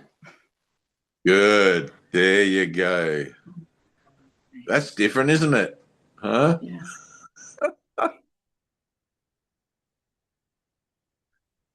You got to kick your own backside sometimes. All right, Claire, let's go for it. I want to rock the house with this. It better be good. Otherwise, I'm going to send you over to Colin to go ice swimming with him. It's going to be a catalyst. And I'm serious about that. He knows I'm serious about that.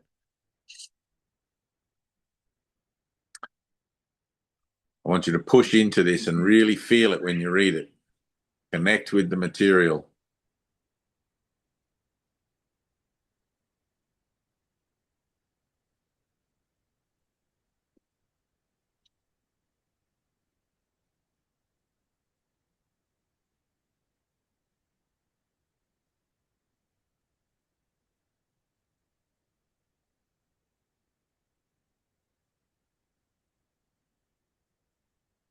Good.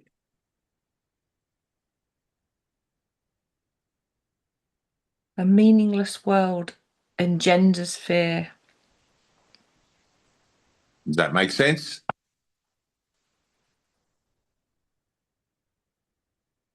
You have light all around you right now.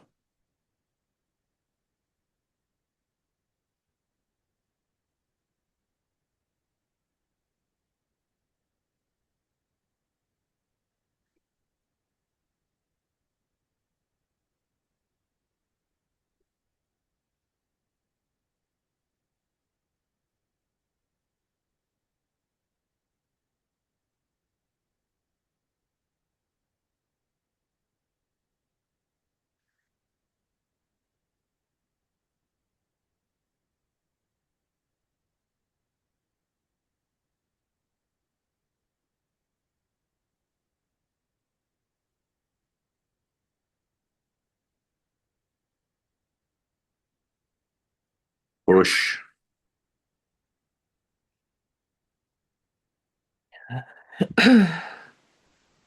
A meaningless world engenders fear.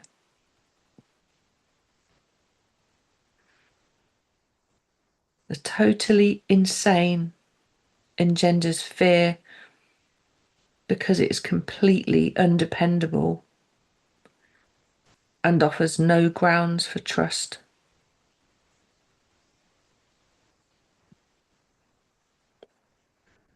Nothing in madness is dependable. It holds out no safety and no hope. But such a world is not real. I have given it the illusion of reality and have suffered from my belief in it. Now I choose to withdraw this belief and place my trust in reality. Read that again. That sentence. Now I choose to withdraw this belief and place my trust in reality. That's just for you.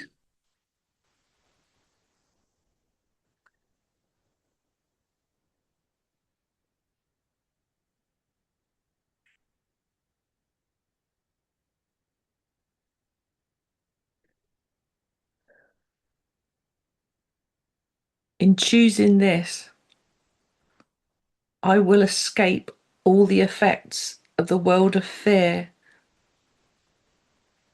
because I am acknowledging that it does not exist. Good. Natasha, read the next one.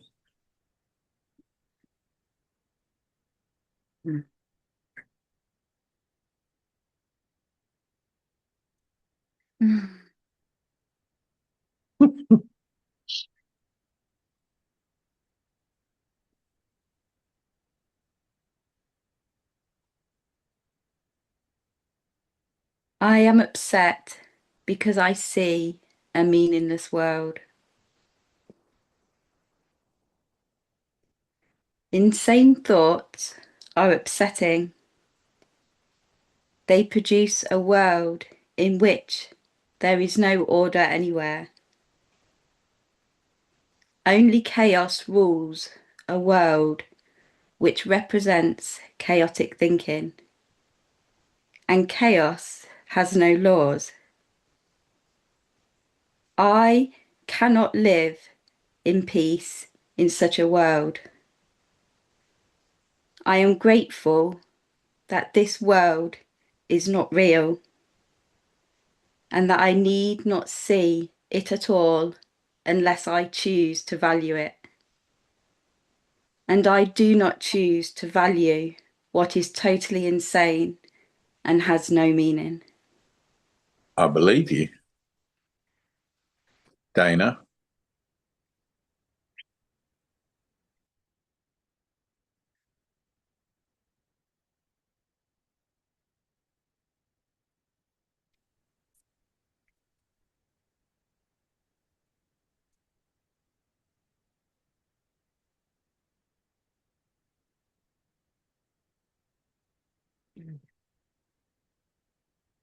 Good.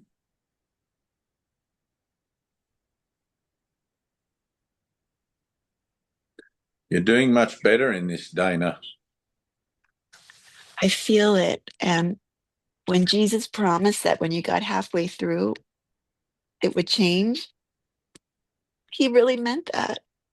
Right. Your whole Lesson energy 12. is shifted. Yep. Go for it.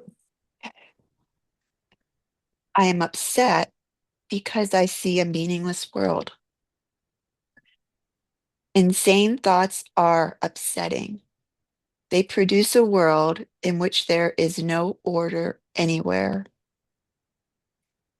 Only chaos rules a world which represents chaotic thinking. And chaos has no laws. I cannot live in peace in such a world. I am grateful that this world is not real and that I need not see it at all unless I choose to value it. And I do not choose to value what is totally insane and has no meaning. Carolyn. I can't find the page of where we are at all. Okay. Workbook. I Yeah, Go got to a blue lesson. book as well. It's Go to page lesson 86. Cool. 86. Thank in you. the workbook. I might be 1 or 2 pages before that, but it's around there. Mm.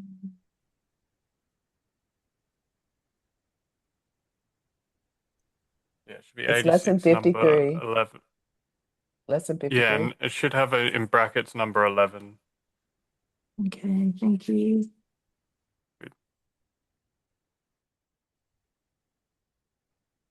Okay. My meaningless thoughts are showing me a meaningless world. Boring.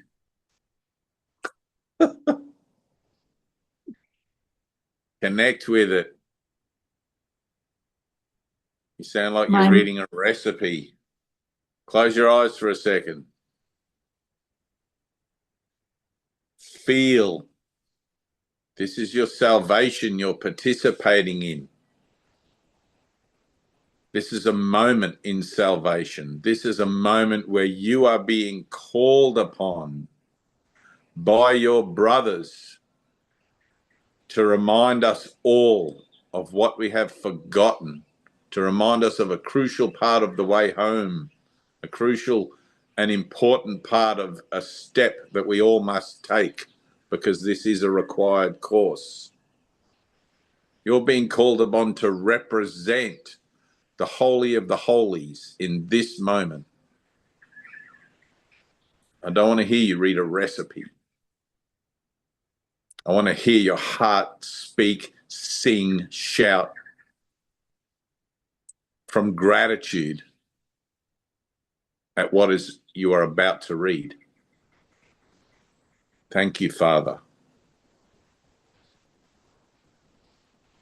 My meaningless thoughts are showing me a meaningless world.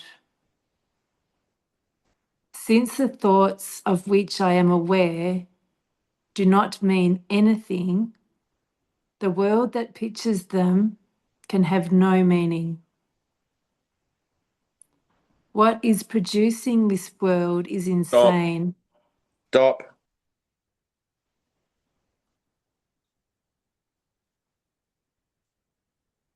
In the Bible, Jesus says, if you knew who I was, you would fall on your face before me.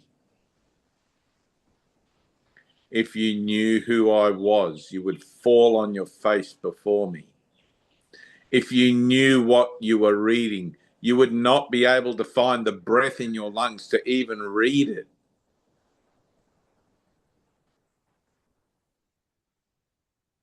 You have no understanding what you're reading or its context in your life, which is primarily why you have the book. I'm pushing you to the deep end of the pool because you asked for help. I'm living in pain. Those were your words. My life is in pain. You don't have another alternative. There is nothing else for you. And you need to let that get in past the density of your consciousness. You need to start feeling your heart space more and more and more.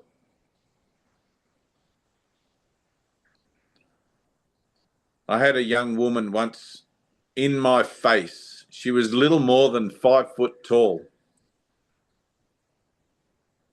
And she shouted at me in my face, "You're not listening to me." And I realized that I wasn't. I was listening to the voice in my head that was telling me what I thought she was saying rather than listening. I'd already preempted what I thought she was saying. I already had my response prepared. You can't read this book like you've read it before. It has to be miraculous. It has to be brand new. It has to be right here, right now. Total meaning. I need help. That's better. You see where that's affecting you now that I'm talking to you directly like this? Read from that place, because that's the place where we love each other, not the place where we make things soft and easy. We don't love each other in those places. But when it gets real, that's where we love each other. When it's hard to digest, when you want to run away, that's where we love each other.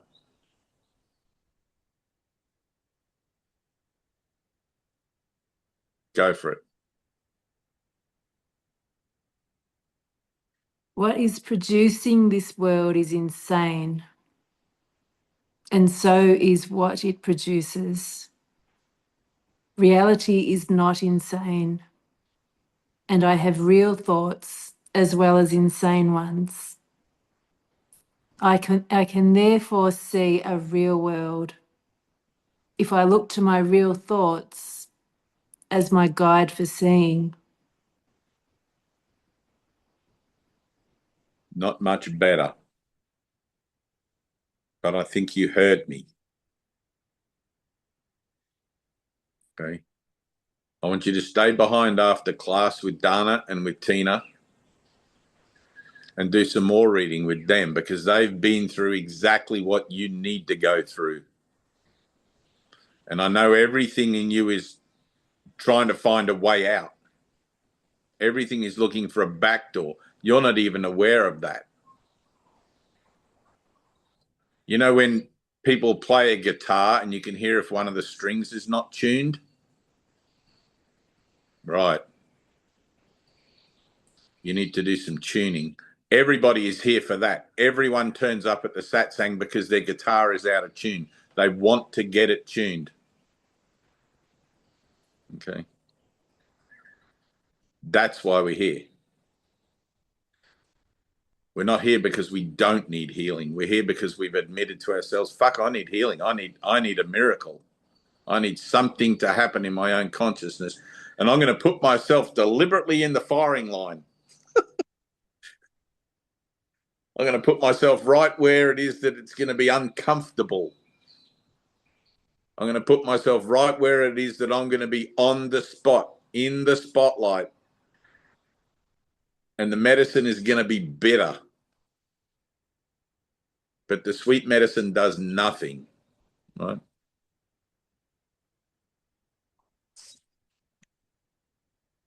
Where's Kevin? Kevin, next one, please, brother.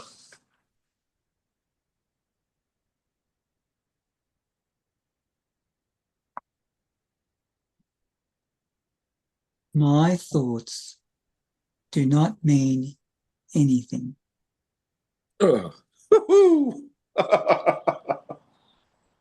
I have no private thoughts.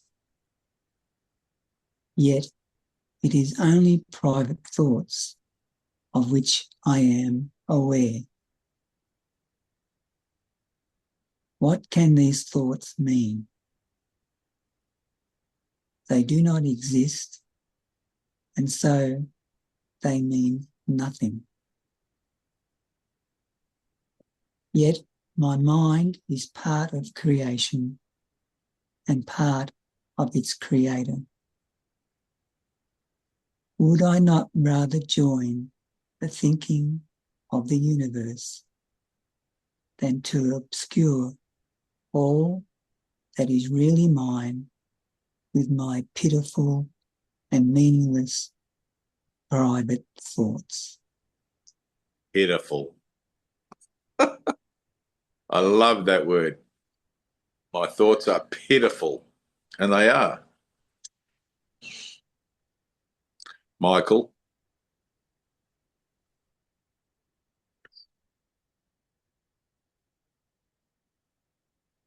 you were at the River Jordan. Okay.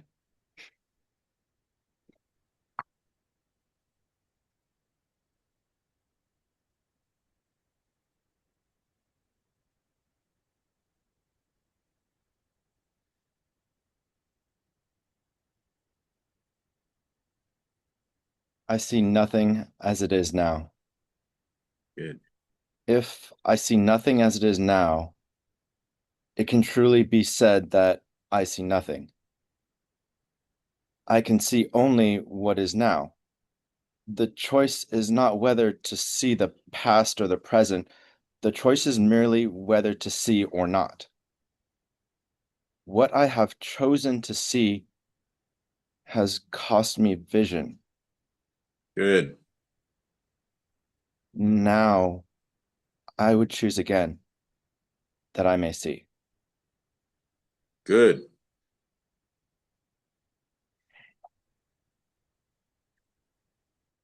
Roger, have you read one yet? You want to do the next one? And then Sada and Vlad. And who else have we got? I think this. I have to scroll my phone here. Matthew.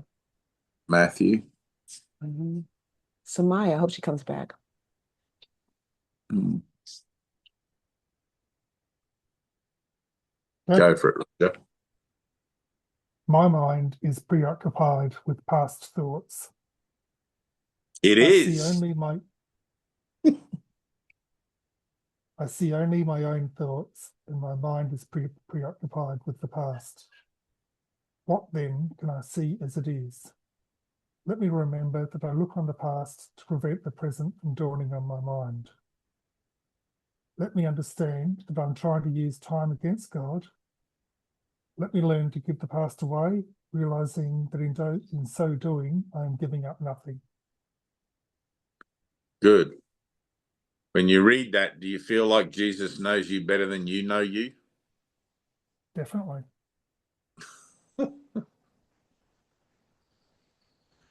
There's a bit of humbling that occurs, isn't there? It's like you're on the spot with it. This is me. This is how I think. All right, good. Who did I say next? Let's do another one. I think it was me. Yep, go for it. And then Vlad, and then Tina. No, is that right?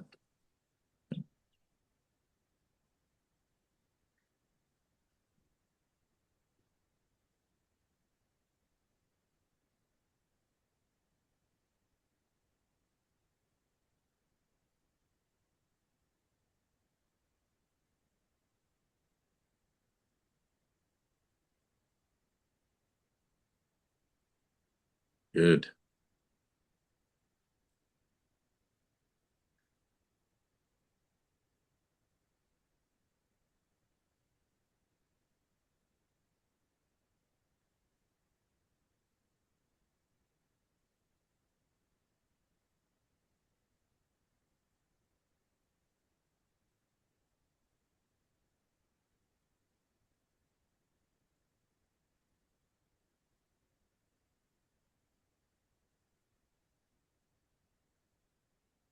Yes.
Good.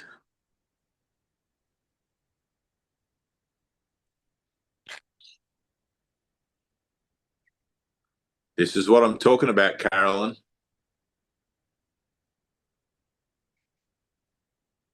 This is feeling it. I see only the past.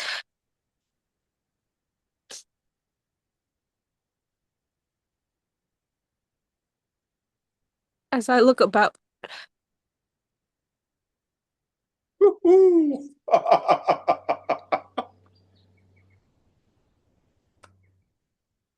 as I look about,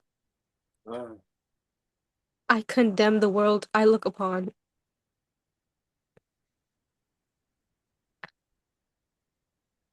I call this seeing.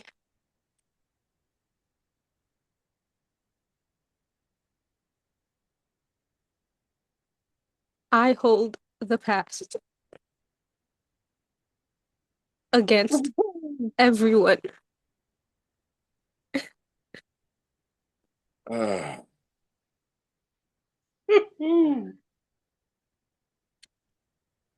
And everything. Making them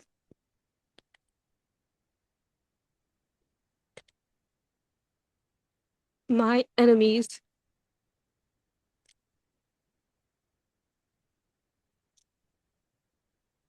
When I have forgiven myself. When I have forgiven myself. and remembered who I am.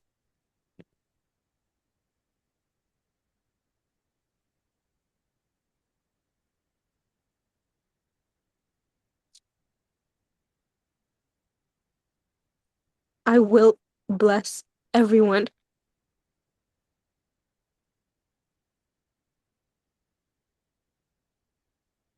and everything I see.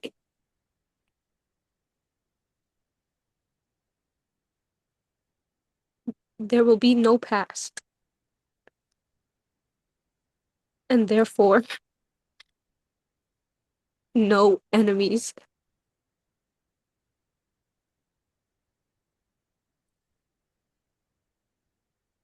And I will look with God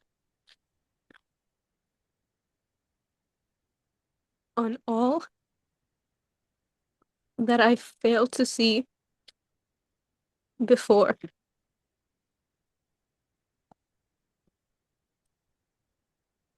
Good. That was beautiful.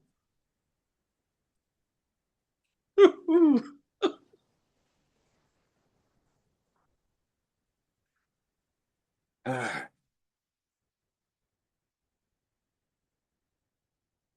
Who we got left? Ooh. Yeah, it's me. Let's do it, Vlad. Yeah. Hard act to follow.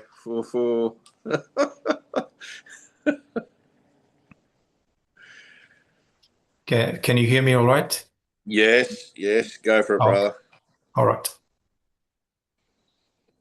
I am upset because I see what is not there.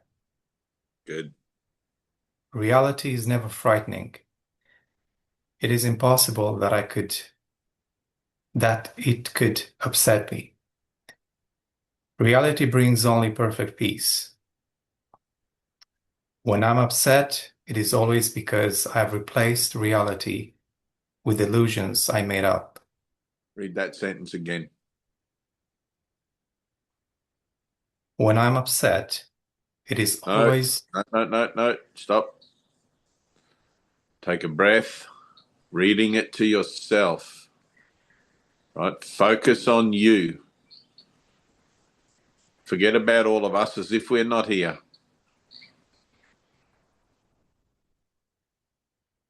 Good.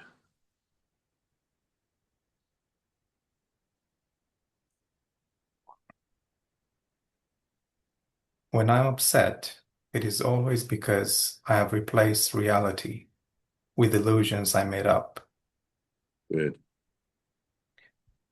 The illusions are upsetting because I have given them reality and thus regard reality as an illusion.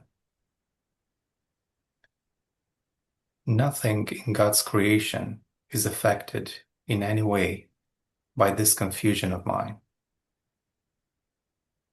I am always upset by nothing. Good. Did you ever throw a rock at a window when you were a kid? Plenty of times, yeah. Right. It shows. And when you throw that rock, there was one rock you threw. The moment it left your fingers, you wish you hadn't thrown the rock. You remember that one?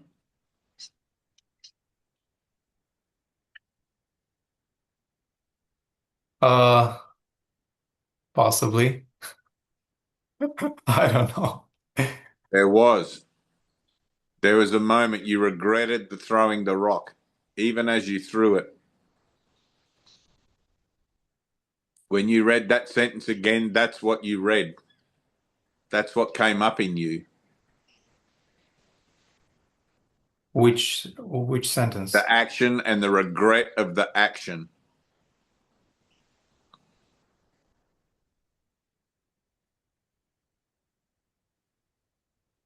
Making them my enemies.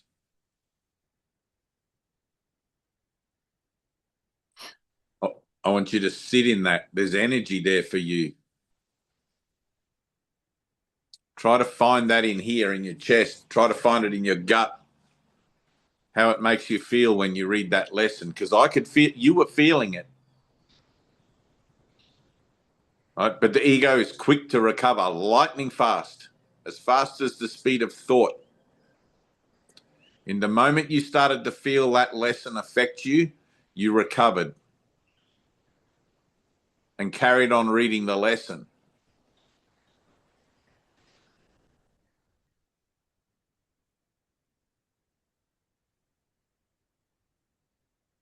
I want you to stay behind after class too, if you can. I don't know what the time zones are for you guys, but Tina's going to take you through some reading and Dana's going to take you through some reading and feeling the reading.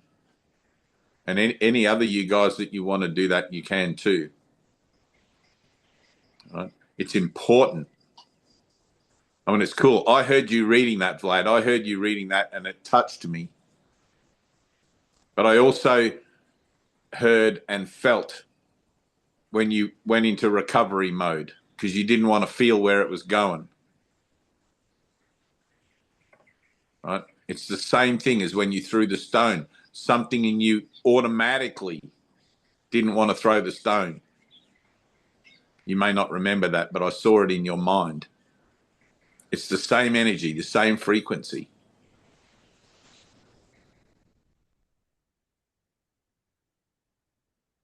Good. Who else we got? Matthew. Matthew, my favorite disciple. For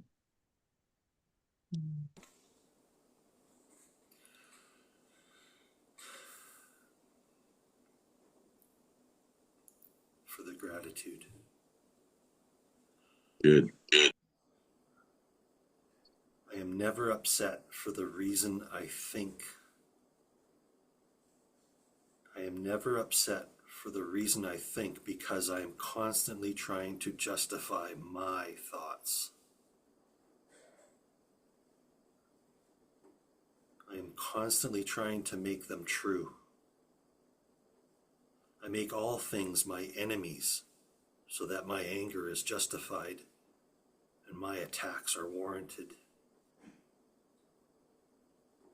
I have not realized I have misused everything I see by assigning its role to it. I have done this to defend a thought system which has hurt me and which I no longer want. I am willing to let it go. You heard that, didn't you? I am willing to let it go. Good. There is resolve in your reading. It was good. It was nice. Power, passion. Tina, last one. Are we up to number one? Is this number one?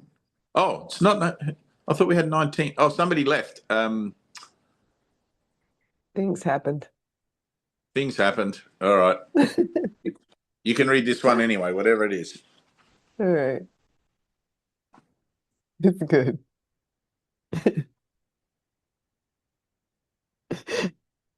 Oh.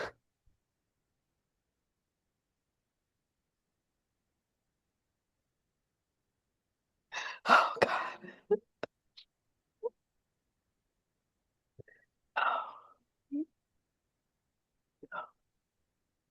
Mm.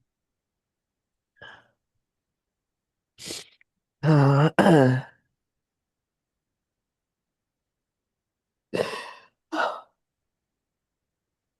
Oh.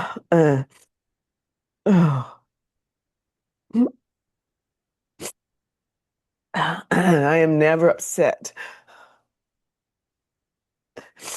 for the reason I think.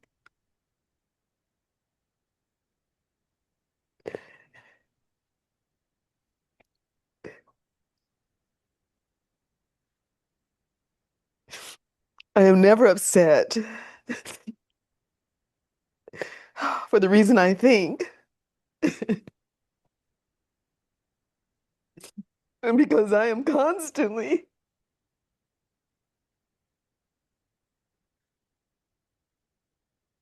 trying to justify my thoughts.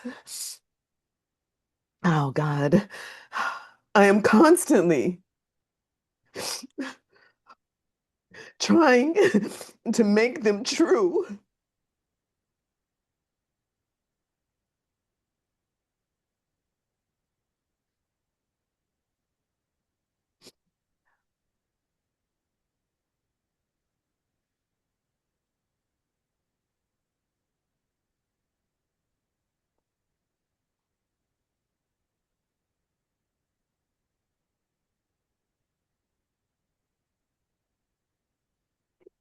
I make all things my enemies. Ooh. Ooh.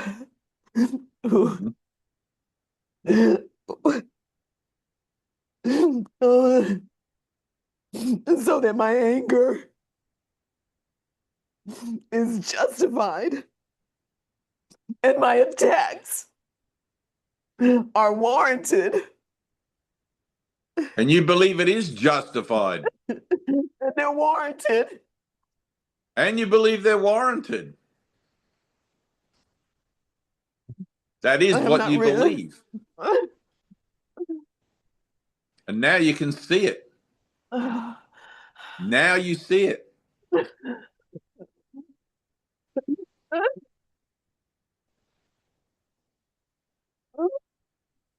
If you couldn't see it, this course would be pointless for you. It would have no meaning.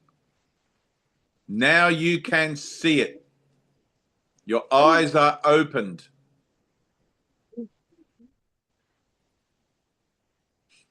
Now you know what it is to be savior of the world. It's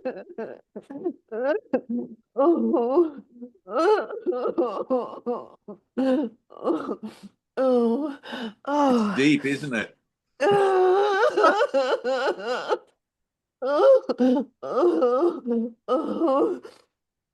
I have not realized. I know, but now you do. How much I have misused everything.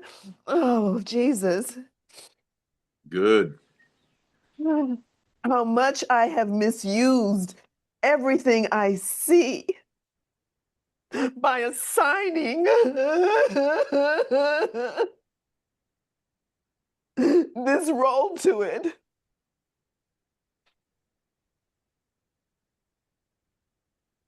I have done this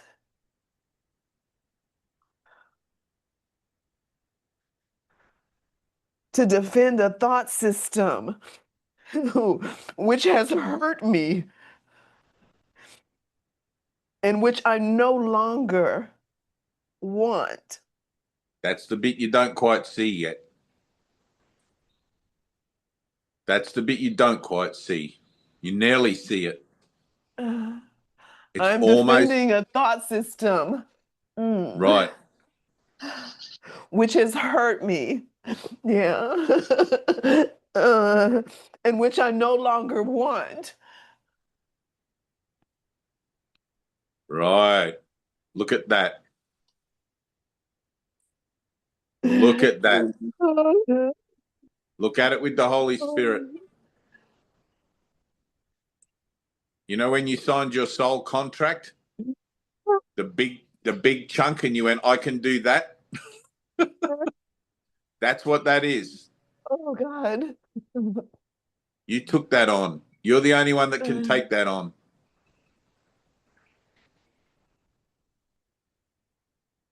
This is what you're doing for your world. The whole thing.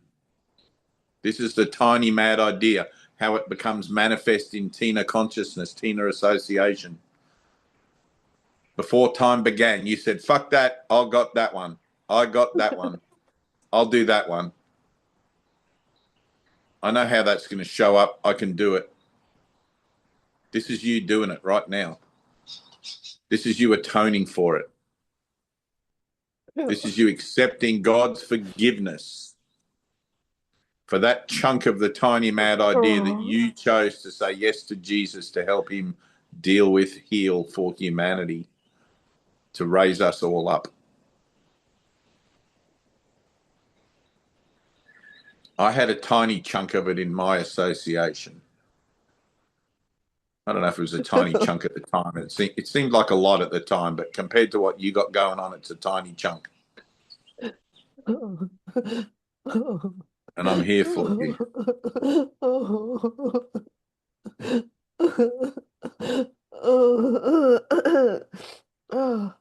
You got this.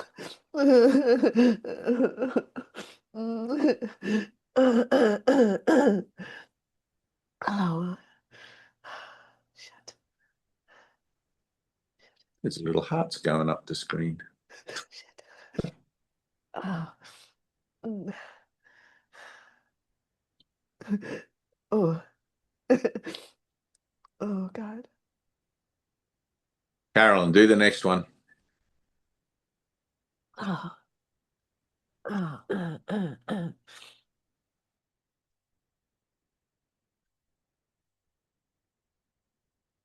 Each of you guys has resonance with a different ray. There are 12 great rays that extend out from God. Jesus doesn't talk much about it in the Course, very little, in fact. I think it's in the Saviour's vision in the Blue Book. But each of you guys, me included, resonate with a particular ray. It's the reason Jesus had 12 disciples. One of them, to him, represented each ray association, the 12 tribes, him consolidating those 12, giving them single purpose, bringing them to the 13, which is God consciousness, right? The I am. When I first started this course, I had a woman who was a visionary come up to me. The Healing Center was a place where there were people with all sorts of skills, all sorts of gifts of the Holy Spirit, right? In the New Testament, Jesus talks about the gifts of the Holy Spirit, clairvoyancy and healing, teaching, all these sorts of things. That place I was in, there were so many people. Like Anna has gifts, Gay has gifts, Tina has gifts. You guys that are really like been doing the deep dive work into this, your gifts begin to become manifest, and I begin to be able to see them in you, not as the gift, but as the association that you harmonize with, right? I was the yellow ray, and I don't like to talk about this stuff because I don't have a great understanding of it. Right? It's kind of like superficial to need. It's additional to need. And I tend to work much better with the stuff, like keeping it within my pay grade. But this woman told me, and I knew who she was. She came up and told me, she gave me a lot of very complimentary stuff and told me that I was the yellow ray, which is the healer's ray, yellow and blue. Right? And since then, through transformation, I've gone through whole different shifts in consciousness and faced whole lots of different aspects of healing, the particulars of my own transformative process, my own atonement agreement, if you like, which have taken me into different vibrations of myself. Some of those I've recognized and some I haven't. Obviously, you can recognize when you start to become more angry or more peaceful and things like that. But there are subtle ones as well where you transition between the rays. And in the full spectrum of your whole healing process, you will go through each of those rays. Right? Most people start out in kind of like red or orange. And if you shine a light through a prism, you've probably all seen the Pink Floyd album, The Dark Side of the Moon. If you shine a light through a prism, that pure light gets deflected or whatever it's called, broken into the full spectrum of the rainbow, right? But with your body's eyes, you can only see 7 of those colors, right? I'm not a fan of teaching through chakras or teaching through things like that because that's very much misinterpreted. But if you look at the spectrum of the rainbow, 7 of those colors you can see are the 7 that fell into the fall from grace, are the 7 that fell into time and space, and 5 stayed true. And I think, Tina, have you got that little orange book that Ted did the talk about the great rays? Oh, right there. Look. Maybe you can scan it into the group, right? It is the most beautiful talk about the great rays and about the association that you have within it, right? How there are 12 personality types. 7 are in time and space. 5 are out of time and space, right? I call those celestials. Ted used to call them the tech crew, his tech crew, right? I just call them the council or the celestials because that's how they kind of appeared to me, right? But there's still associations of higher mind, of self, of my mind, I am, right? In form, manifest in form, but not in this form, not in this frequency, right? As you go through the particulars of your transformation, you'll experience these changes within yourself. You'll experience that suddenly it's like growing up when you're a little child, and then you grow up and you become an adolescent, and you're like, how did I get to here? How did I get to being an adult from being a little tiny child in nappies? Right? There's a process. You kind of don't keep track of the process when you're little. You mark it with birthdays and things. But in healing, you mark it with miracles. You mark it with those particular shifts in consciousness, or those particular moments that stand out for you as being life-changing or as consciousness changing. But it's change that you're looking for. Tina's on the cusp of a major change at the moment. She's been approaching it and running away from it many times over the years that I've known her. But it's getting intolerable now for her to do that. Am I right or am I right? Right? The time is coming and the moment is now when you will have to look at that fear with the Holy Spirit and go beyond it to realize that there's nothing there actually at all. And that will shift you into the next ray association. Okay. Some of you guys, when you're reading this, I can tell what ray you're in. I get a harmonic. Some of you read it with a lot of passion. Right? Some of you read it with doubt. Some of you read it with certainty that is born of an experience that you've had. And it all resonates through your voice, through your word. Because whilst the words themselves are not true, they're just symbols of symbols. You express yourself. You extend yourself through the harmonic of the language. Through voice in this dimension. In this realm, it's through voice. In the context we're using it in. Right? It's your creative potential. It's your creative power expressed.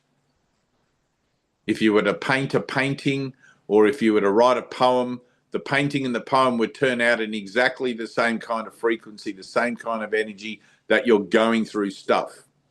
Right? You look at Picasso. Picasso had his blue period. He had his realistic period. He had his period where nobody knew what the fuck kind of period he was going through. He was doing he went through different shifts in consciousness, using drugs, and it came out in his work. He went through a period where he would go to sleep at night, sitting in the corner and balance some books on his head. And when the books fell off his head, they would wake him up, and he considered that was enough sleep. And through sleep deprivation, he began to paint, and other things came out. He was a deep diving psychologist who used painting as the way to express what he was discovering about himself. Each of you guys are the same. You may not be as profound as Picasso, but in a way where you can see your relationships and how it is that you navigate them, each of those things brings about a shift in consciousness. Each of those things brings about a moment of healing, which is what a shift in consciousness is. I've been caught in this cycle of seeing myself relative to this relationship in this way. I've realized that's not helpful. I want to change my mind about it now. I'm going to have to let that be miraculous because I don't know how to change my mind. And then boom, you have a shift in consciousness and you wondered how the hell you ever saw it in that old way at all before. Because all of a sudden you're seeing it with a new frequency. You're seeing it with an expanded mind. And it's different. And it's better. That's why Jesus calls this a better way. Eventually, everyone will come to learn that there is a better way. It's not just a better way in that it makes more sense. It's a better way in every way you look at it.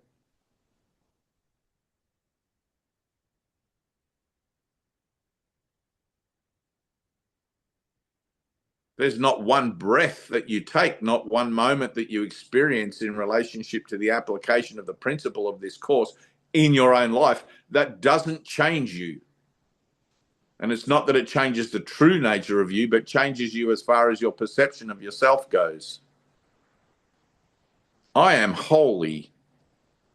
I am perfect. I'm a child of God. And that's my truth.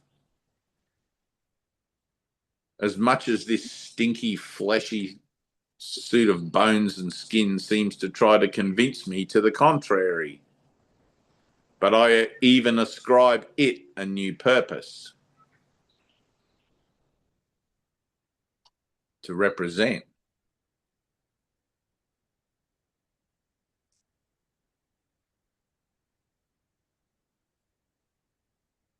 When I met my teacher, Ted, I didn't know I was going to meet him. I'd never heard of him. I was sent there by a voice from the sky. And when I met him, I knew immediately what he represented. He resonated. I didn't meet him until 2 weeks after my enlightenment. He was back in the United States, and everyone kept saying, "Oh, Ted's coming. He's going to make you cut your hair and da da da," because I had dreadlocks and shit. He didn't, but I knew what he represented. Not because I'd suddenly found the course and it was teaching a thing, but because he was just there.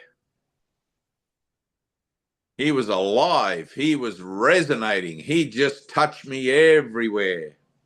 He said what needed to be said, and he put it into context where I could hear it. And he didn't put up with any of my shit.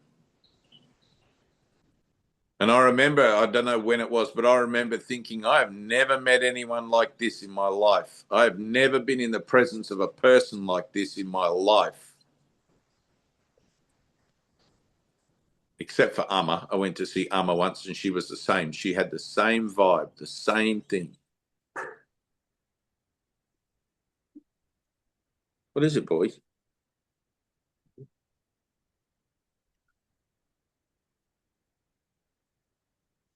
That's what you're becoming. Pure presence, pure awareness, pure I am.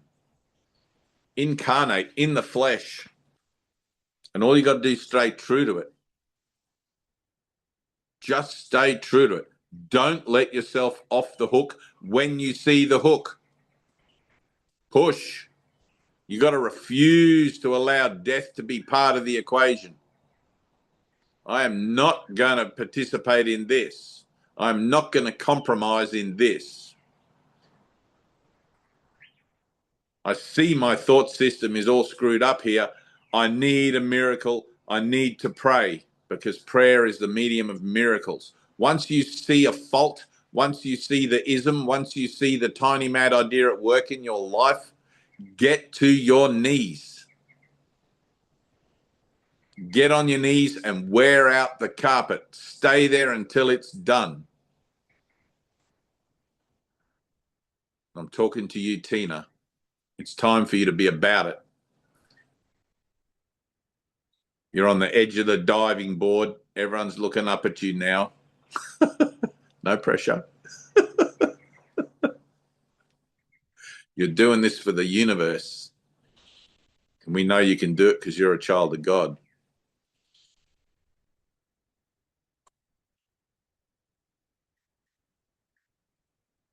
Good. All right, everyone close your eyes for a second. Let's just do some breathing. If this is not a confrontation, then you're not doing it properly. If you're not encountering the evil of the day that is sufficient thereof, you're living in a comfort zone. Exactly. I want to see my bullshit. I want to call myself out. When I read that book and I have a reaction and I reflect on it, because everything, there is nothing in my thought system that I want left. I don't even want a scratch on the windscreen. I can still drive with a scratch on the windscreen. I can still operate my body with a, but I don't want it. I want it perfect. I want that mirror polished perfectly. The purification, the process that Jesus is offering me through those lessons, it's a perfect process. It doesn't come from me. It doesn't come from you. It comes from minds that have already been into this realm, seen what we're doing down here and gone, holy shit, those guys need help. And this is the help they've sent.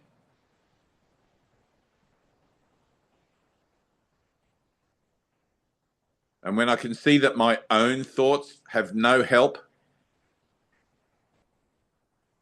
then it leaves me no other alternative. I say yes, wow, and thank you. Yes, wow, and thank you. And I have to talk to you guys, some of you guys anyway, like directly like this, like a school teacher. Because I know where you're at. Not because I know you're stubborn, not because I know whatever, but because I know the forces that are railed against you. I know the cunning of the ego. I have to make sure you're listening. Because that's why you come here. Or I assume that's why you come here. This is the inner circle. This is my inner circle. This is my mind, and I'm not going to compromise it. Okay. Take a breath, close your eyes. Father, here I am. I am weak and you are strong. I am weak and you are strong. I've got all this bullshit going on in me that I think is something. I think I'm a something. I don't yet see myself as servant to humanity. I can hear the concept, but it's not quite how I see myself.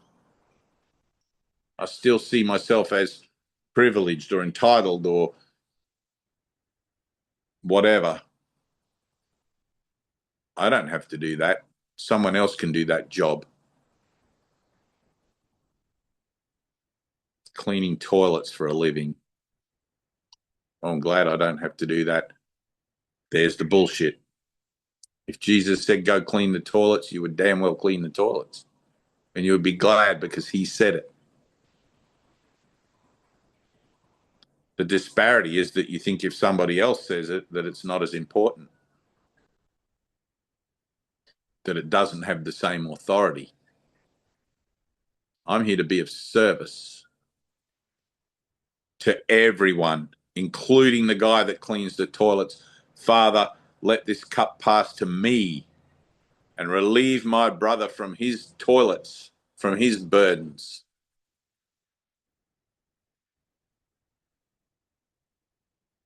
Try to find that place in your heart. When the Roman soldier says, who else is with this man? Find the place where you put your hand up. I am. Where there's nothing left. I am with this man. Jesus of Nazareth.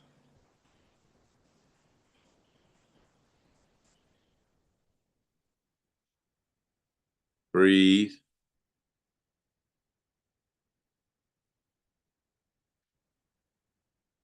It's okay to be pissed off at the world. I encourage that. I want you to be pissed off at the world. If you do not hate your father and your mother and your brothers and sisters and your children, you cannot follow me. not because you hate them particularly, but because the whole world is reflected on the special relationship that you have in those cases. That's how you keep up the world, through the special relationship. When you see it all as one, when you see yourself as a servant to the whole and part of the whole,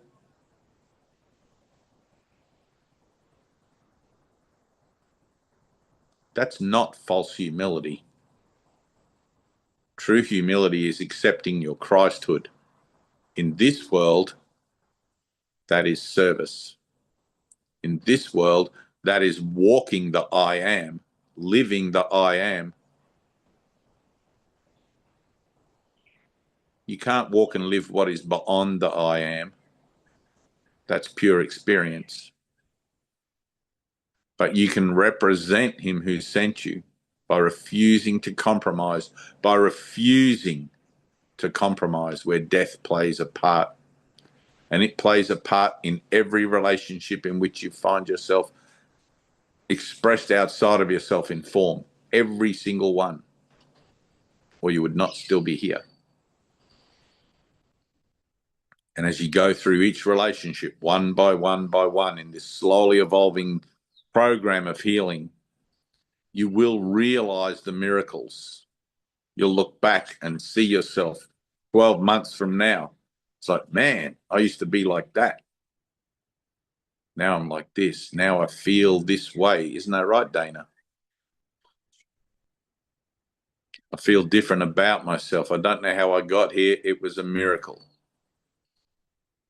I made the confrontation. I asked for help. And I went through the release of that emotional blockage that came up in me. And I didn't adjust to that release. I let it happen. Good. Breathe. And you'll learn it. You'll learn it, and you'll learn it, and you'll learn it. And I'll tell you again and again and again, over and over and over, because that's how it was given to me. That was the gift that was given to me. A group of devoted brothers who would not stop. They would not compromise. They would not leave me to my own devices. They were there for a single purpose, and they knew that I was trying to align with that single purpose. And I just kept showing up. I went to session every day, turned up again and again and again. Did my lesson this day, next day, again and again and again. And you just keep going. Once you walk through that narrow gate, the way is steep and tough. And there are a few found there. Steep and tough. And it is. If your journey through this workbook is not tough going, you are not doing the workbook. That's Papaji. No, Gangaji. I don't want to see your happy faces in my satsang. That's what she says. I want to see you going through your stuff, because that tells me you're on the journey. You're not adjusting. Every day is the evil of that day sufficient. St. John. Every day I get out of bed. Father, what would you have me do today? What is there to look at in this world of ideas? Where is it that I can be of service? Let me seek for these blocks. Let me find these blocks, because I don't have another life. I've left behind my old way of life. My life is now spiritual. My life is now dedicated and devoted to the arts of healing, to the art of forgiveness. And it is an art.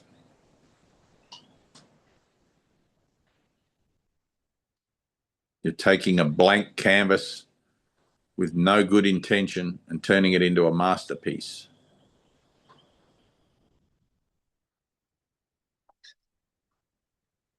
Breathe.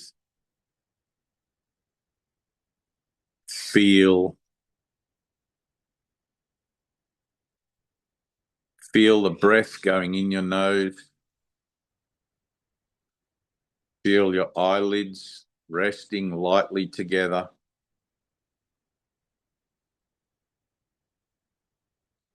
Feel your body, the skin and the bones, the weight,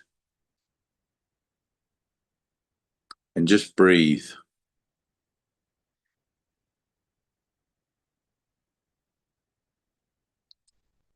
Just feel your heart space. Feel it inside, that longing to remember your Creator, that longing for home, that longing for truth that exists beyond this world,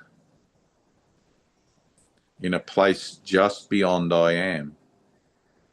We say God is, and then we cease to speak.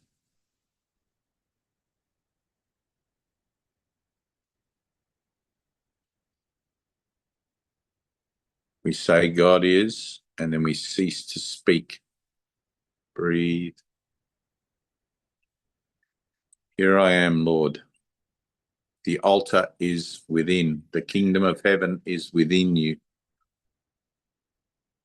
Be still and know that you are God. This is the discipline. This is the journey. This is the path. Make the path clean. Make the path straight through the forgiveness work. Discipline the mind to be still, to be perfectly still, beyond the point of observation. Just be. Breathe. It's good, Sada. Focus. Here I am, Lord. I want to remember. I choose to remember. I demand to remember. I want an experience. Jesus says in the Course, it's not that you guys don't ask for help, don't ask for stuff. You don't ask for enough. You are entitled to everything. Because you are a child of God, you are entitled to the full return to your awareness and your memory of who you are and where you are and what you are forever. Full liberation, full enlightenment, full salvation, full nirvana. Ask for it. Feel it. Feel how much you want it. Not tomorrow, not next week when you master meditation, not in 10 years from now. Now, this moment. Full importance. Good.